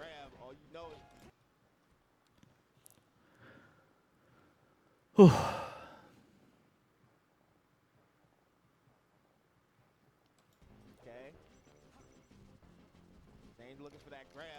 Right here, it's the same thing. Oh, and if Fox trades, if Fox gets close enough to trade with Marth, that's good for Fox. So Fox getting in on Marth is really good for Fox. As you can see, his trade was very favorable in damage and a very damageable favorite trade for Fox. And he gets this, but he's too far away. He goes for a greedy up smash, doesn't work out. And the Mango's doing a lot of tech in place into Crouch cancel against Zain. Mango's been doing a lot of tech in place to Crouch against Zain. So like he'll try to up air a lot of options, right? But like he's not getting the good part of the sword.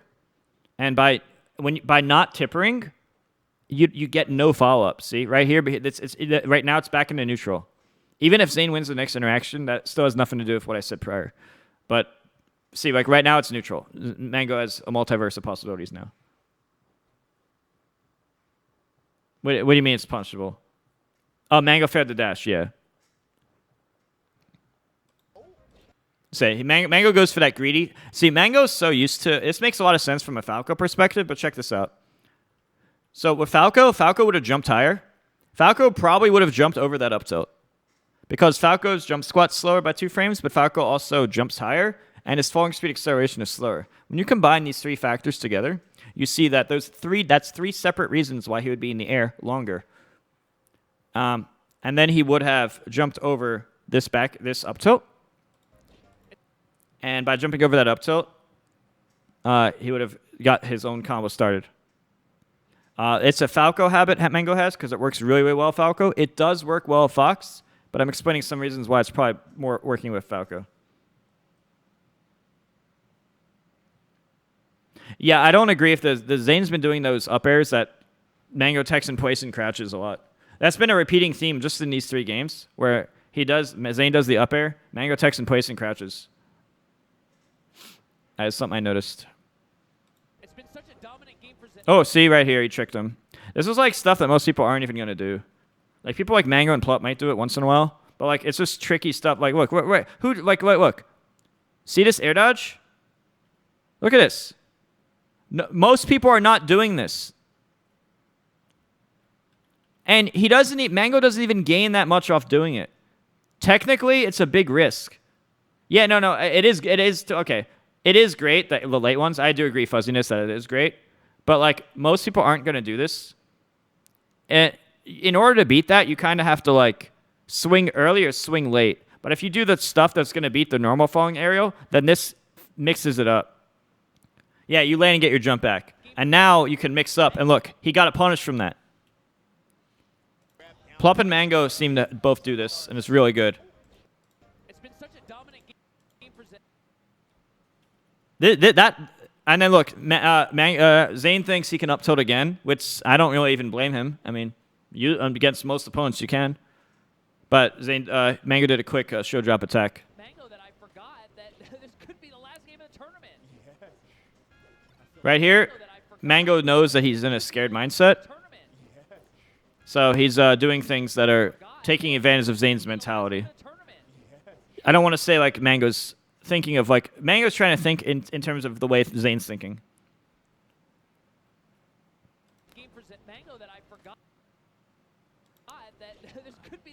So right here, and then the wave dash down to outspace, because Mango's so confident that Zain's going to do a defensive option and not swing right now. That's why he's doing the wave dash down stuff.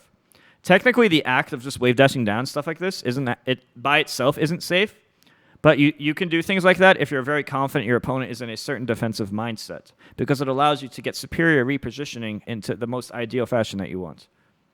As an objective option alone, it can just lose to any swinging of moves. But when complemented with a certain knowing the way your opponent's thinking, it can be useful to get further push your advantage state. Yeah, he did. Yeah.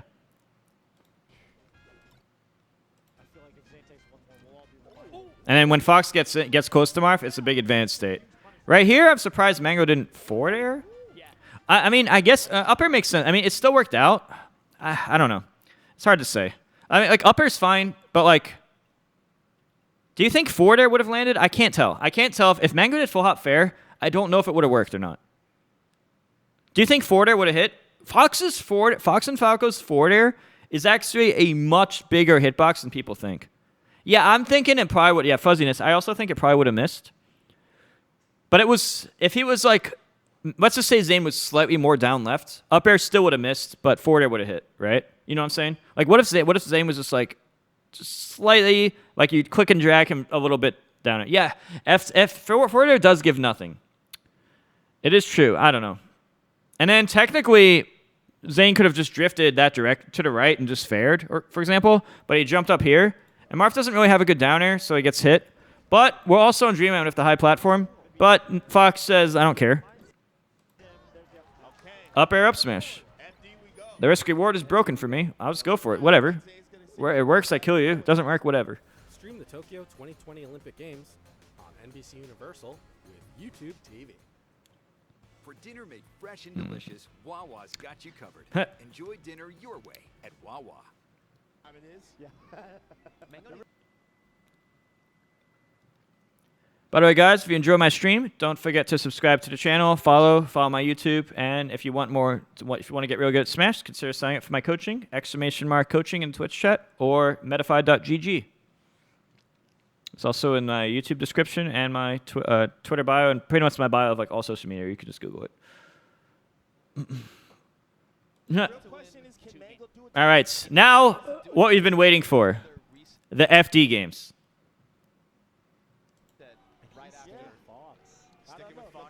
FD games.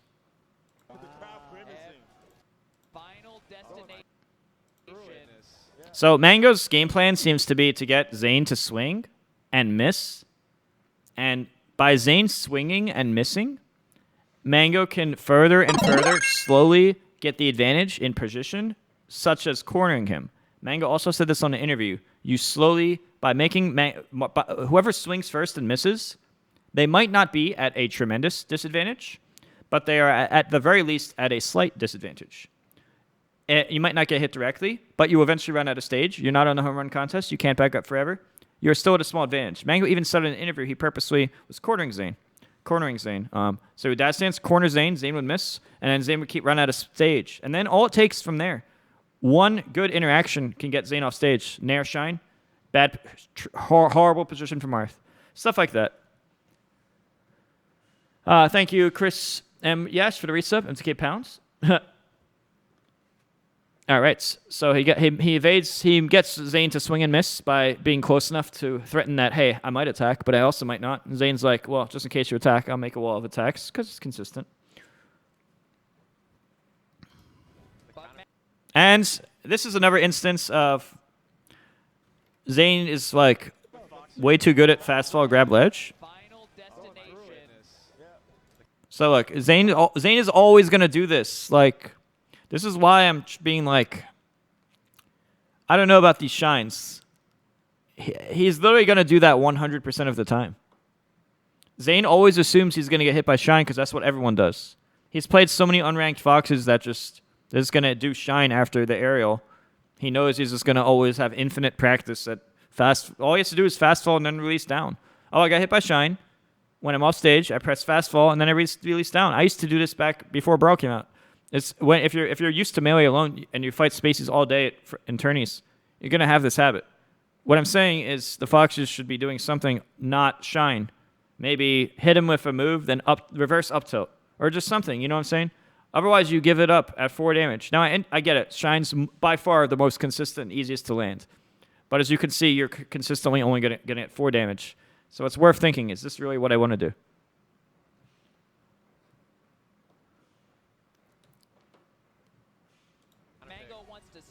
Oh, Mango accidentally double jumps. That's weird. He double jump up airs. That's totally a mistake, and he gets grabbed for it. Look, he double jump up airs. He's double jump up airing nothing. This is totally an input error, and he gets grabbed for his troubles. But he pummels out because Zain's always mashing pummel.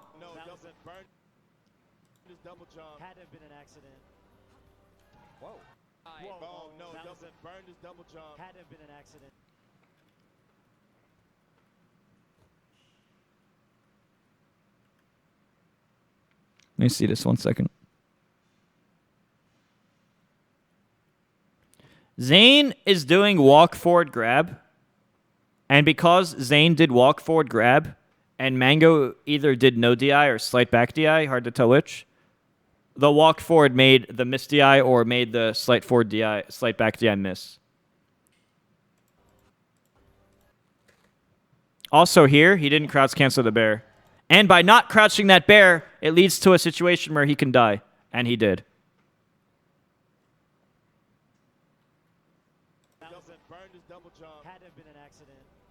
Yeah, he's walked forward there. It's possible that Zain, that walk forward, it could have been intentional, but it also could have been trying to do dash forward, dash back pivot grab. Hard to say which the intent was, but it's probably one of those two. Right here, even though right here, he had an opportunity to crouch cancel this back air and he didn't. As a result, he's in a situation where he could die. Mango's really good at evading the up B. See, he positions himself to evade it using positioning and timing. And then Fox grabs ledge before Marth. Mango's done this to me so many times with Fox and Falco. Mango's done this to me so many times with Fox and Falco in tournaments in like a decade and a half. I've seen it all too much. He does it in neutral when you're up being here, and he also does it where he's on ledge, and he does this jump back flip at the right timing to like evade my up B, but still grab ledge before me. He's done those things a lot. I'm kind of desensitized to it because I've seen him do it to me so many times that like to me it's just normal, but I guess to the average person it's like they don't think about all this.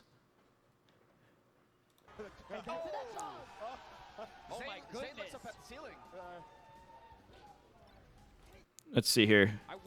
Up air. It's not as easy to SDI as people think, but Mango messes up his combo. I'm pretty sure you could have extended that. Maybe not guaranteed hits, but a huge positional advantage of stuff. Right here, I don't know. I feel like Mango could have jumped up. And I don't know. This might be stupid of me, but maybe Mango could have jumped up and did like a forward air. But he just gets hit with fair here, and that doesn't make sense to me. I don't know why. I mean, all Zane's doing is falling and fairing. Like, I feel like Zain could have got hit again. I don't know.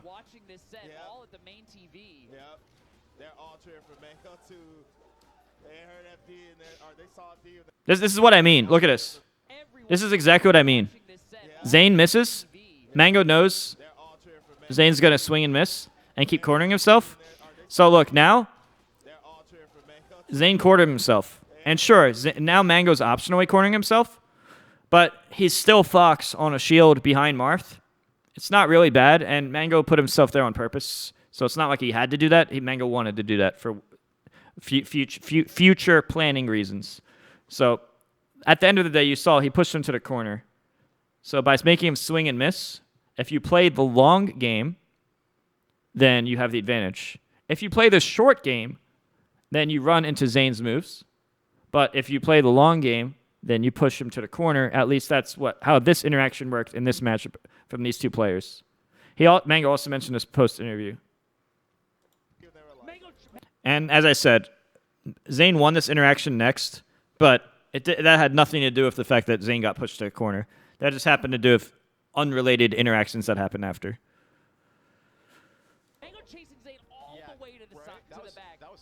Oh, there's something you can do to cover every option. Where, like, when you see any change in movement, you always get ready for a dash forward. When you see any change in movement, you just do dash forward XZ at the same time. Just like this. But then, even if you see them roll or something else, my, like, reaction time instant kicks in, and I do something else. When I'm playing my best, I can cover all four options when they're cornered. With that mentality. It's something I invented a long time ago, but I'm not, like, super talented at it, but I used to be consistent in it. All right, let's see what he does. Oh, he gets greedy. He tries to get as much pushing. So look, here's what he does. Zane's trying to push him forward, but he should have just swung sooner. Like Zain got too greedy. Zain should have just been a little bit less greedy. Look, see, he's already crossed up, and now he's hitting him the wrong direction. And it's clear he wasn't quite ready for it, or maybe he was. But he was maybe thinking Mango wouldn't tech. Either way, one of those two are true. He ended up winning later, but those were unrelated to the reasons, and that's just the flub.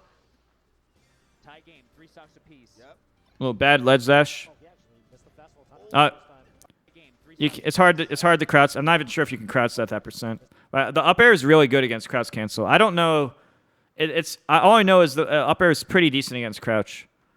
Especially the instant crouch, because it makes when you do that, the Marth player thinks, oh, I'm gonna try to crouch cancel grab you or something.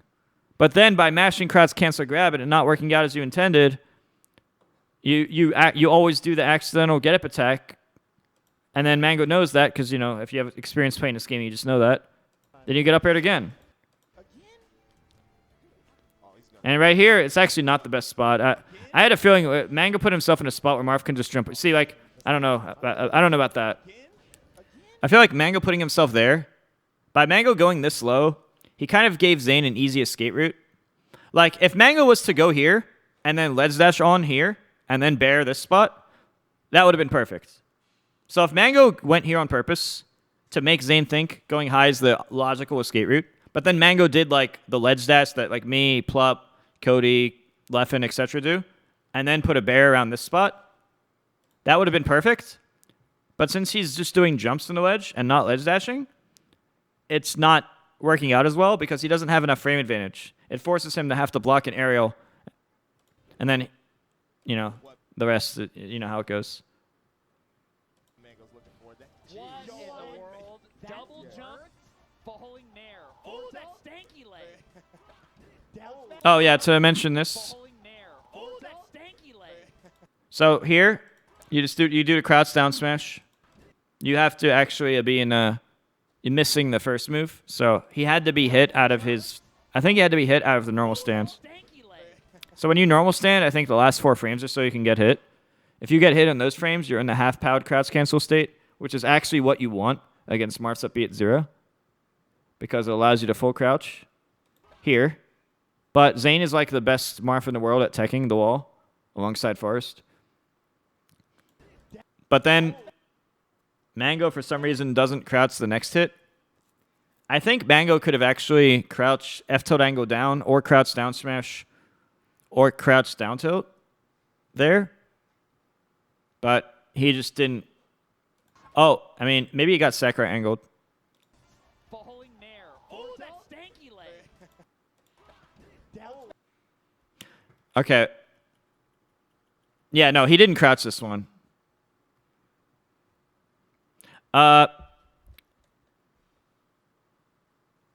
Guys, you can crouch cancel Marths up B at 0.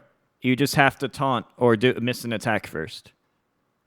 Guys, there's 2 types of crouch cancels. So imagine this. Imagine a fox standing. Now imagine a fox crouching. Now imagine a fox who either taunts and misses or does a smash attack and misses. If the fox does a taunt or smash attack and misses, well, you don't miss a taunt, but you know what I'm saying. While you're in the... As a backup plan, while you're still in the lag animation of that laggy move, if you hold down, you're in a roughly half-powered crouch cancel state. A lot of people refer to this as ASDI. I refer to it as it's like a backup plan crouch cancel, or half-powered crouch cancel is what I call it, where you're in a half-powered crouch cancel state. Now, you might be thinking, well, why would I want to be in a half-powered crouch cancel state? Well, I mean... Obviously, it's good to do in a fight because you have a backup plan. Your plan A is attacking, and your plan B is doing that. But in this particular situation, you can't full crouch Marths up B at 0. But if you're in the half-powered crouch cancel state, you can. Now, why is that? That's because of the way the game's coded, that if a move is under 32 knockback or something, then it doesn't let you crouch it. So Marths up B is so weak, and the full crouch is so effective, that you're actually under the 32 knockback, and due to this glitch... It doesn't let you full crouch super weak moves at 0. However, if you're in a half-powered crouch cancel state, you can still crouch as up B at 0. So the people who are saying you cannot crouch cancel Marths up B at 0 are incorrect. So I saw that in chat multiple times, and you guys are not correct. But if you're talking about full crouch only, then you are correct. But I think most people don't know about the difference.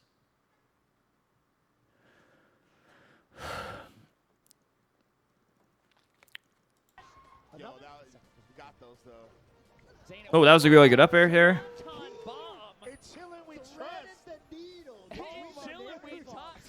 Right there, that's a guaranteed combo. However, he didn't get the combo right. And it seems like Zain is always looking for this.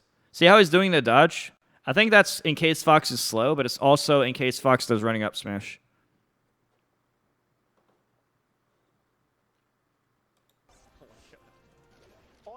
Oh, that was an accident. Zain meant to wave that down tilt, and he full hop down air. I do that all the time. Well, I have more of an excuse, though, because I play the characters I play have different jump squat, but still. I understand that. If you ever see Mar full hop down air, that seemed like it was for no reason. It's because they tried to down tilt and they messed up.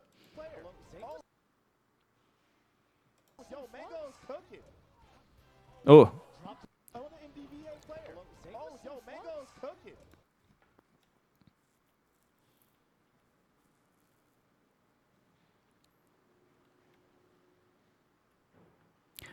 Mango escaped this chain grab because he's port 2. Mango actually escaped this chain grab because of port 2. Wait, do you think what did Neon Laser? What do you think was wrong about my explanation? Port 4 or the port that's anywhere from 2 to 4 has the advantage over 1. Or the one closer to 1 is at a disadvantage. The one closer to 4 is at an advantage. Because for some reason, their throws give 1 more frame shield. I think it's 1 more frame hit stun or 1 more frame to act or something. I don't remember if it's because they act 1 frame, because the throw act ends 1 frame sooner for you, or if it's because there's just 1 more frame stun. It's one of the 2. I actually don't remember which one. But you have 1 more frame to do the combos. You think it's act? Are they in one more frame of stun, or do you end your animation one frame earlier? I don't remember which one.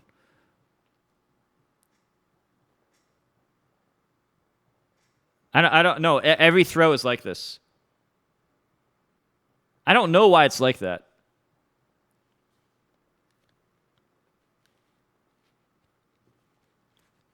There actually are disadvantages. Port 1 usually has a good starting position. Port 1 usually wins if you grab at the same time, and Port 1 wins if you grab less at the same time.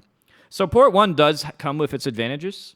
So in a way, it is balanced, but the advantage of Port 4 is still tremendous in a lot of matchups, such as Marth versus Sheik. Sheik again. Anything with Sheik or Marth, actually. Port 1's better on Yoshi? Really? I didn't know. But in Marth Sheik, you always want to beat Port 4. Sheik Ditto, Port 4, Marth Ditto, Port 4. Anything with like Marth and Sheik. The throws, sometimes that one frame changes combos a lot. Both escaping them and doing them. So it's really annoying. Because one player just has advantages because they were Port 4 or 1.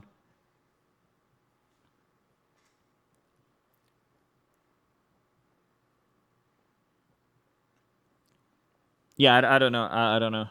It's kind of weird.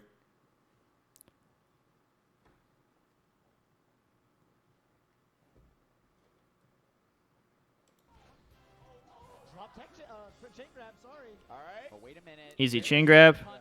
That wasn't actually guaranteed. Zain did that kind of badly. But wait a minute. And Zain Zain would normally up here, but he wasn't confident. Here's the Zain punish, 47, 50. So he did fair instead because of low confidence, and he didn't punish Mango's. Mango's not ledge dashing, and Zain's not punishing at all. Yo, wrong way. Oh. If I'm Zain, I'm gonna punish Mango's lack of ledge dashes next time. Well, this is big for Zain. Wow, Zain was And if I'm Mango, I'm gonna practice ledge dashing more. No. Mango. I don't know how he's alive. He's playing at such a speed that he's forcing it, you know? The wave dash outs are like godlike in neutral. Oh. Also, every time Mango hit with this nair, right? This nair could have been a running grabber up smash, which may or may not have killed. I don't know. this feeling that like Mango was undershooting Yo, so that much fair was crazy. That fair was actually that like ridiculous. Zain is adjusted to the spacing, and now Mango's overshooting. He's bringing it. Yeah, all that's the thing I meant from before, right? Oh yeah, so right here, I think Mango's using up the way. Oh, instead of clawing to up smash. tilt. But it's not enough to take the stock. Oh my God! It's a complete turnaround right here. Yeah, you gotta be careful around the ledge with Zayn, but that's gonna do it. Yeah, I think if Mango just clawed the running up smash, it would have got it. One stock away from tying this setup at 2 games apiece, and Mango's moving.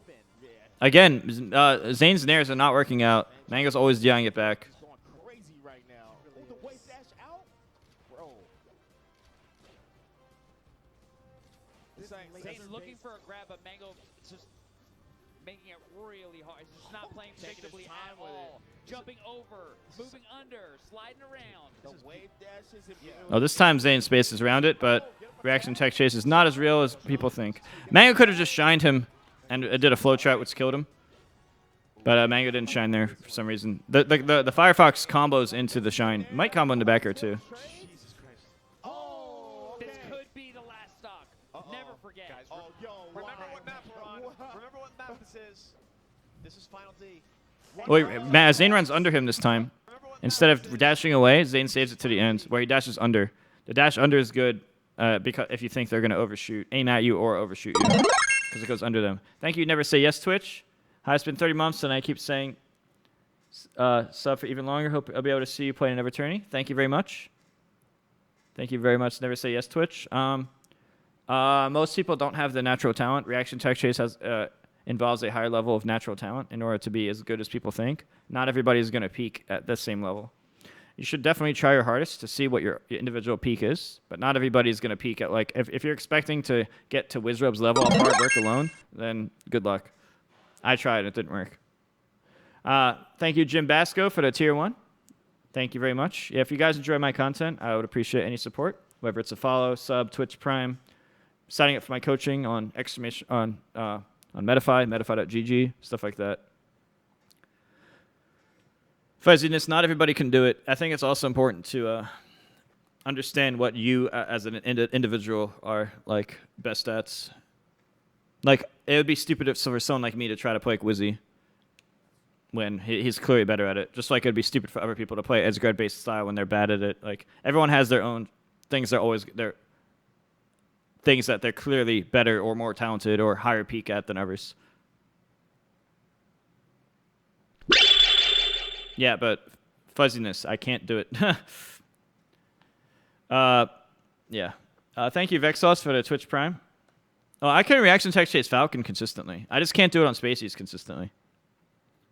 No, I just can't. I just think doing it on Spacies consistently requires a lot of natural talent. No, Zain and Mango mess it up all the time. No, fuzziness, I disagree with you. As somebody who has studied those 3 players you just named extensively, they all miss a very large amount of the time. Especially when they're nervous in tournament. You say that you think when they play well, but don't you think part of them playing well comes down to the fact that their guesses are correct? I've literally watched parts of matches in both friendlies as well as tournament of Zain extensively, where he messes up early, especially if he's nervous, where he assumes this is a tech in place or tech roll because most players are in a certain mentality at a certain point. It's not the same as Wizzy just natural talenting it the whole way through without messing up. I've played a very wide variety of people in 15 years, and I definitely think Wizzy's an extreme outlier human being in terms of natural talent in there. I think he's not normal in terms of what he's capable of in terms of that specific category.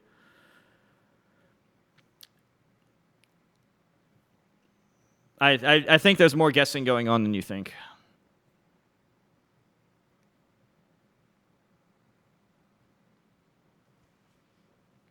I'm not talking about doing it. I'm talking about doing it consistently, but just to be clear. And I'm talking about doing it consistently on Spacies. It's obviously easier on Falcon when he has no wake-up shine. And it's obviously easier when the thing you're genuinely expecting actually happens.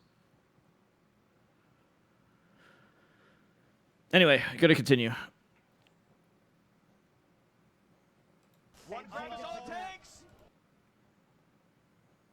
Yeah, fuzziness. People also are worse when they're nervous in tourney.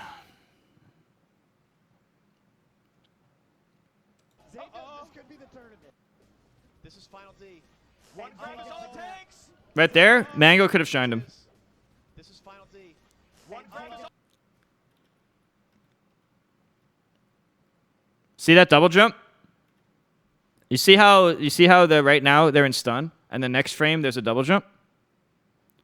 Well, honestly, I don't know if that was I don't know if we skipped a frame because the clock might have said 55 instead of 56. So it's possible this skipped a frame. I'm not sure. No, I see. Never mind, it didn't. If this was a shine, then Zain would have taken 4 or 5 damage from the shine, and Mango would have got out. So Mango's port priority could have saved him, but he chose double jump instead of shine.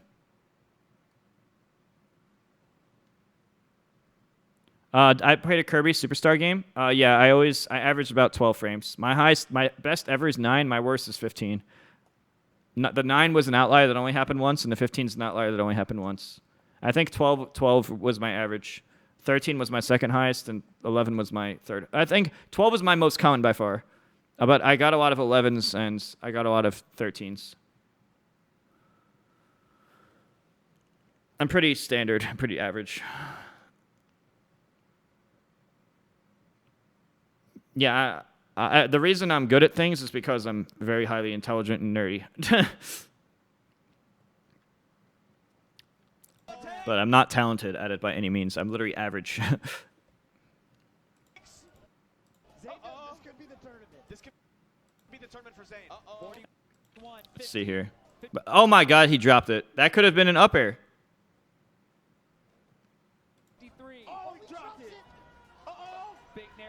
Oh, I think I knew he dropped it. And right here, Mango drops it. And then Mango drops it.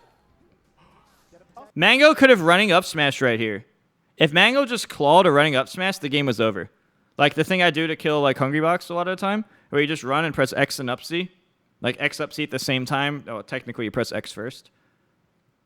You just claw the running up smash and you kill them. Instead, Mango went for grab instead of running up smash because he was nervous or didn't trust his claw running up smash, or I don't even know if he does that. Then he misses his dash on the up throw. Then he could come up with a bear up air, or a bear, but he does nair instead. And Zain just falls without even pressing a move. This is super nervousness flubs from both players.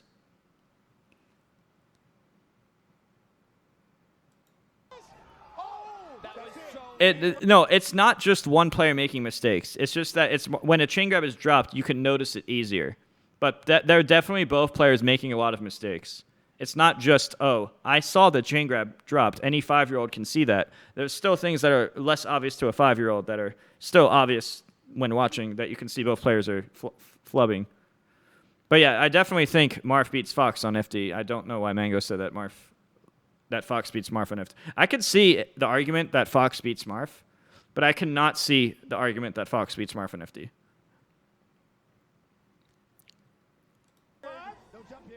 I do think it's possible Fox beats Marth.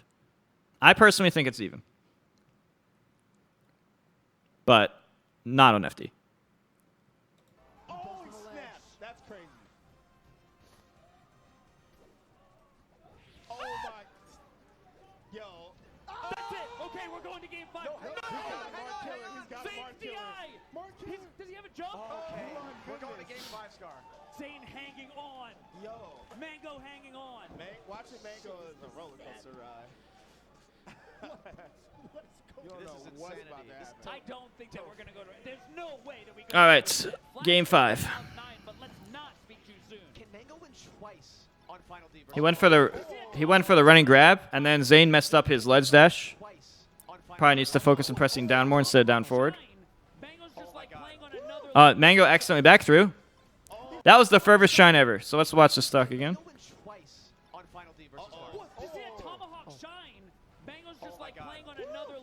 Yeah, he just messed up the up throw there. He meant to up throw, and he baits out the fair. Gets a hit. This is the furthest forward shine ever. Like, look how far away he is. I want you guys to remember that Fox's shine is actually much bigger behind him. This is the worst version of Fox's shine. I want to be very clear so you understand. Fox's shine behind him is significantly bigger than in front of him. Yet it's still this far in front of him. No, it's true for Fox and Falco. So if you thought that's broken, behind him will blow your mind even more.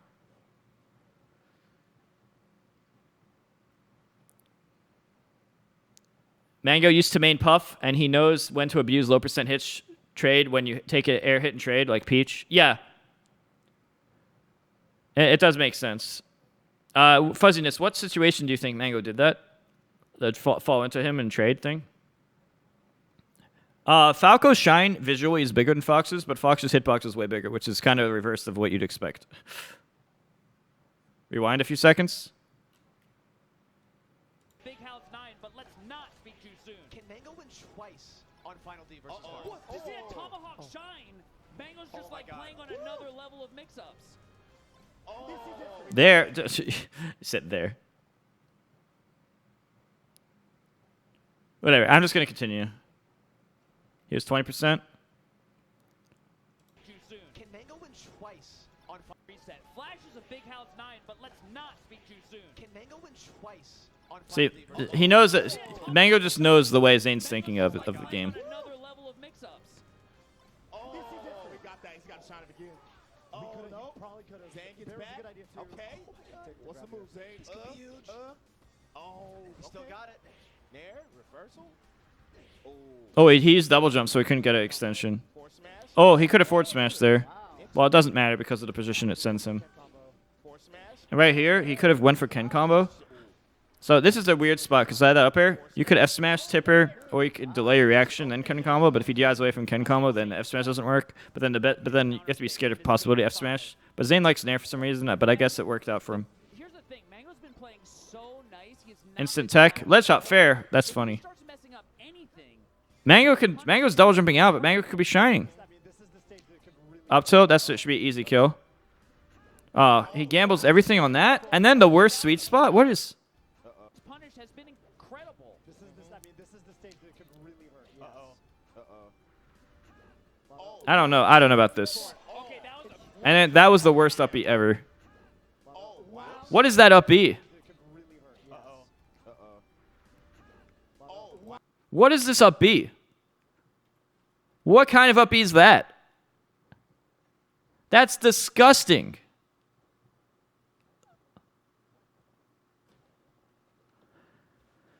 This is definitely like player nervousness.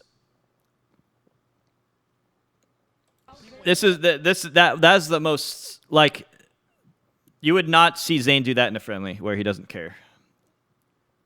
To be fair, I totally understand because I've been there a lot of times. I try to logically understand why things happen. But I mean, I definitely fully understand because I've also been the Marth in that situation. On his counter pick in this game 5. If Mango, here's the thing, Mango's been playing so nice. He has not been sloppy at all. But if he starts messing up anything, people need to remember that people are humans. This is the stage that could really hurt. Yes. Oh, wow. He went for it. That is the worst up B I've ever seen Zain do though. That was a flub by Zain. Zain both missed the edge guard and did not quite recover the Oh, Mango had a combo and he dropped it. Zain both missed the edge guard and did not quite recover the way that you want to. That's the Mew2king up B. Oh my god, he could have just bared him and killed him. Both missed the edge guard Dude, this is a guaranteed bear. the way that you want to. Right here. You just drop from the ledge with back and then position a bear to cover the lowest angle and the highest angle. Like if you just drop from ledge with back, float over here, position yourself at right. You don't even need the bear right away. You can delay your bear a bit. And just cover the lowest angle and the highest angle when you tipper it, or just hit it, and then you just cover everything. Right now, he's getting extra chances. You see, this isn't a guaranteed kill. There's more options for both players. And that I remember that. That was terrible. This is definitely nervousness. Okay.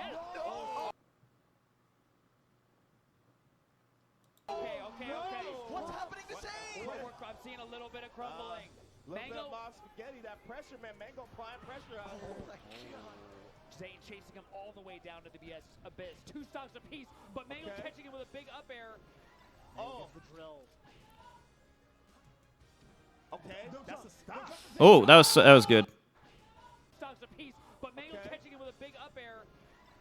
Hey, Mango's tricking him with his drift and jumps. You could see like the Jigglypuff main, like that's risky, but when you have a read, it's not as risky because you have an idea of how your opponent's thinking of it. With a big up air. The drill. And then Light Shield, the 2006. So, funny story. I actually, me and a Link player named Trevor, we actually invented that together. He found out that he told his friend that, hey, if you do the Light Shield, you can fast fall and grab ledge. And I asked him to explain it to me, and then I realized if you tilt your shield, not only does it make it more likely that your shield will get hit, but it guarantees that you get pushed to the ledge instead of if you don't DI your shield. It depends if you hit the left half or the right half of a shield. So I figured that out back then, and I told him about it. No, and then I made it more expanded, and then I told PC Chris and Ken about it, and then PC Chris, Ken, and Ken used it against each other in the first few MLGs in 2006. Fun old story. And then obviously you have a big advantage when that happens. One stock away from a reset. And it's enough. 1 stock away from Mango. And it's enough. All right, here Mango thinks he's gonna wave dash in or dash in. Just hits you, gets a free combo. He realized he was too late, but he knew that Zain always spams the spot dodge after Fox shines Zain. Zain's always doing the spot dodge. I think it's because Zain's trying to tech roll in case the Fox does instant up smash. But he's doing it like every single time. And it's a habit that if a Fox player could purposely exploit this. Like if they want to wave shine Zain, and it's very clear Zain was fighting Foxes that either wave shine nair or especially wave shine up smash him at low damage. He's probably used to teching it instantly, like instant ground tech, and then reversing the situation on them with a frame advantage a grab attempt. That's what I'm thinking. But now it's like such an ingrained habit that it's hard to break the habit when you need to. And now it's getting like exploited here. And he did the drill again. And look, again, look. Dodge. Watch this. Watch this. Watch this. Zain gets hit. Drill shine. Zain's going to dodge. Watch this again. Drill shine. Zain's going to dodge. Let's go. Drill shine. Zain's going to dodge. Drill shine. Zain's going to dodge. Again. See what I mean? See my point? It's because of the habits. He's trying to do the amps attack as a defensive option. But now it's a habit that can be exploited.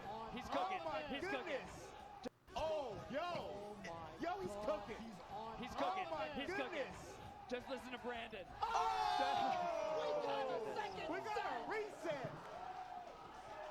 How is his controller? I feel like Mango's controller should be melting. He's playing There should be smoke coming off. honestly, the fire alarm's about to go off. So, I wonder if I should do this on 2 videos because all this whole time has only been the first set. Ridiculous tech skill and confidence. It's unreal. I'll tell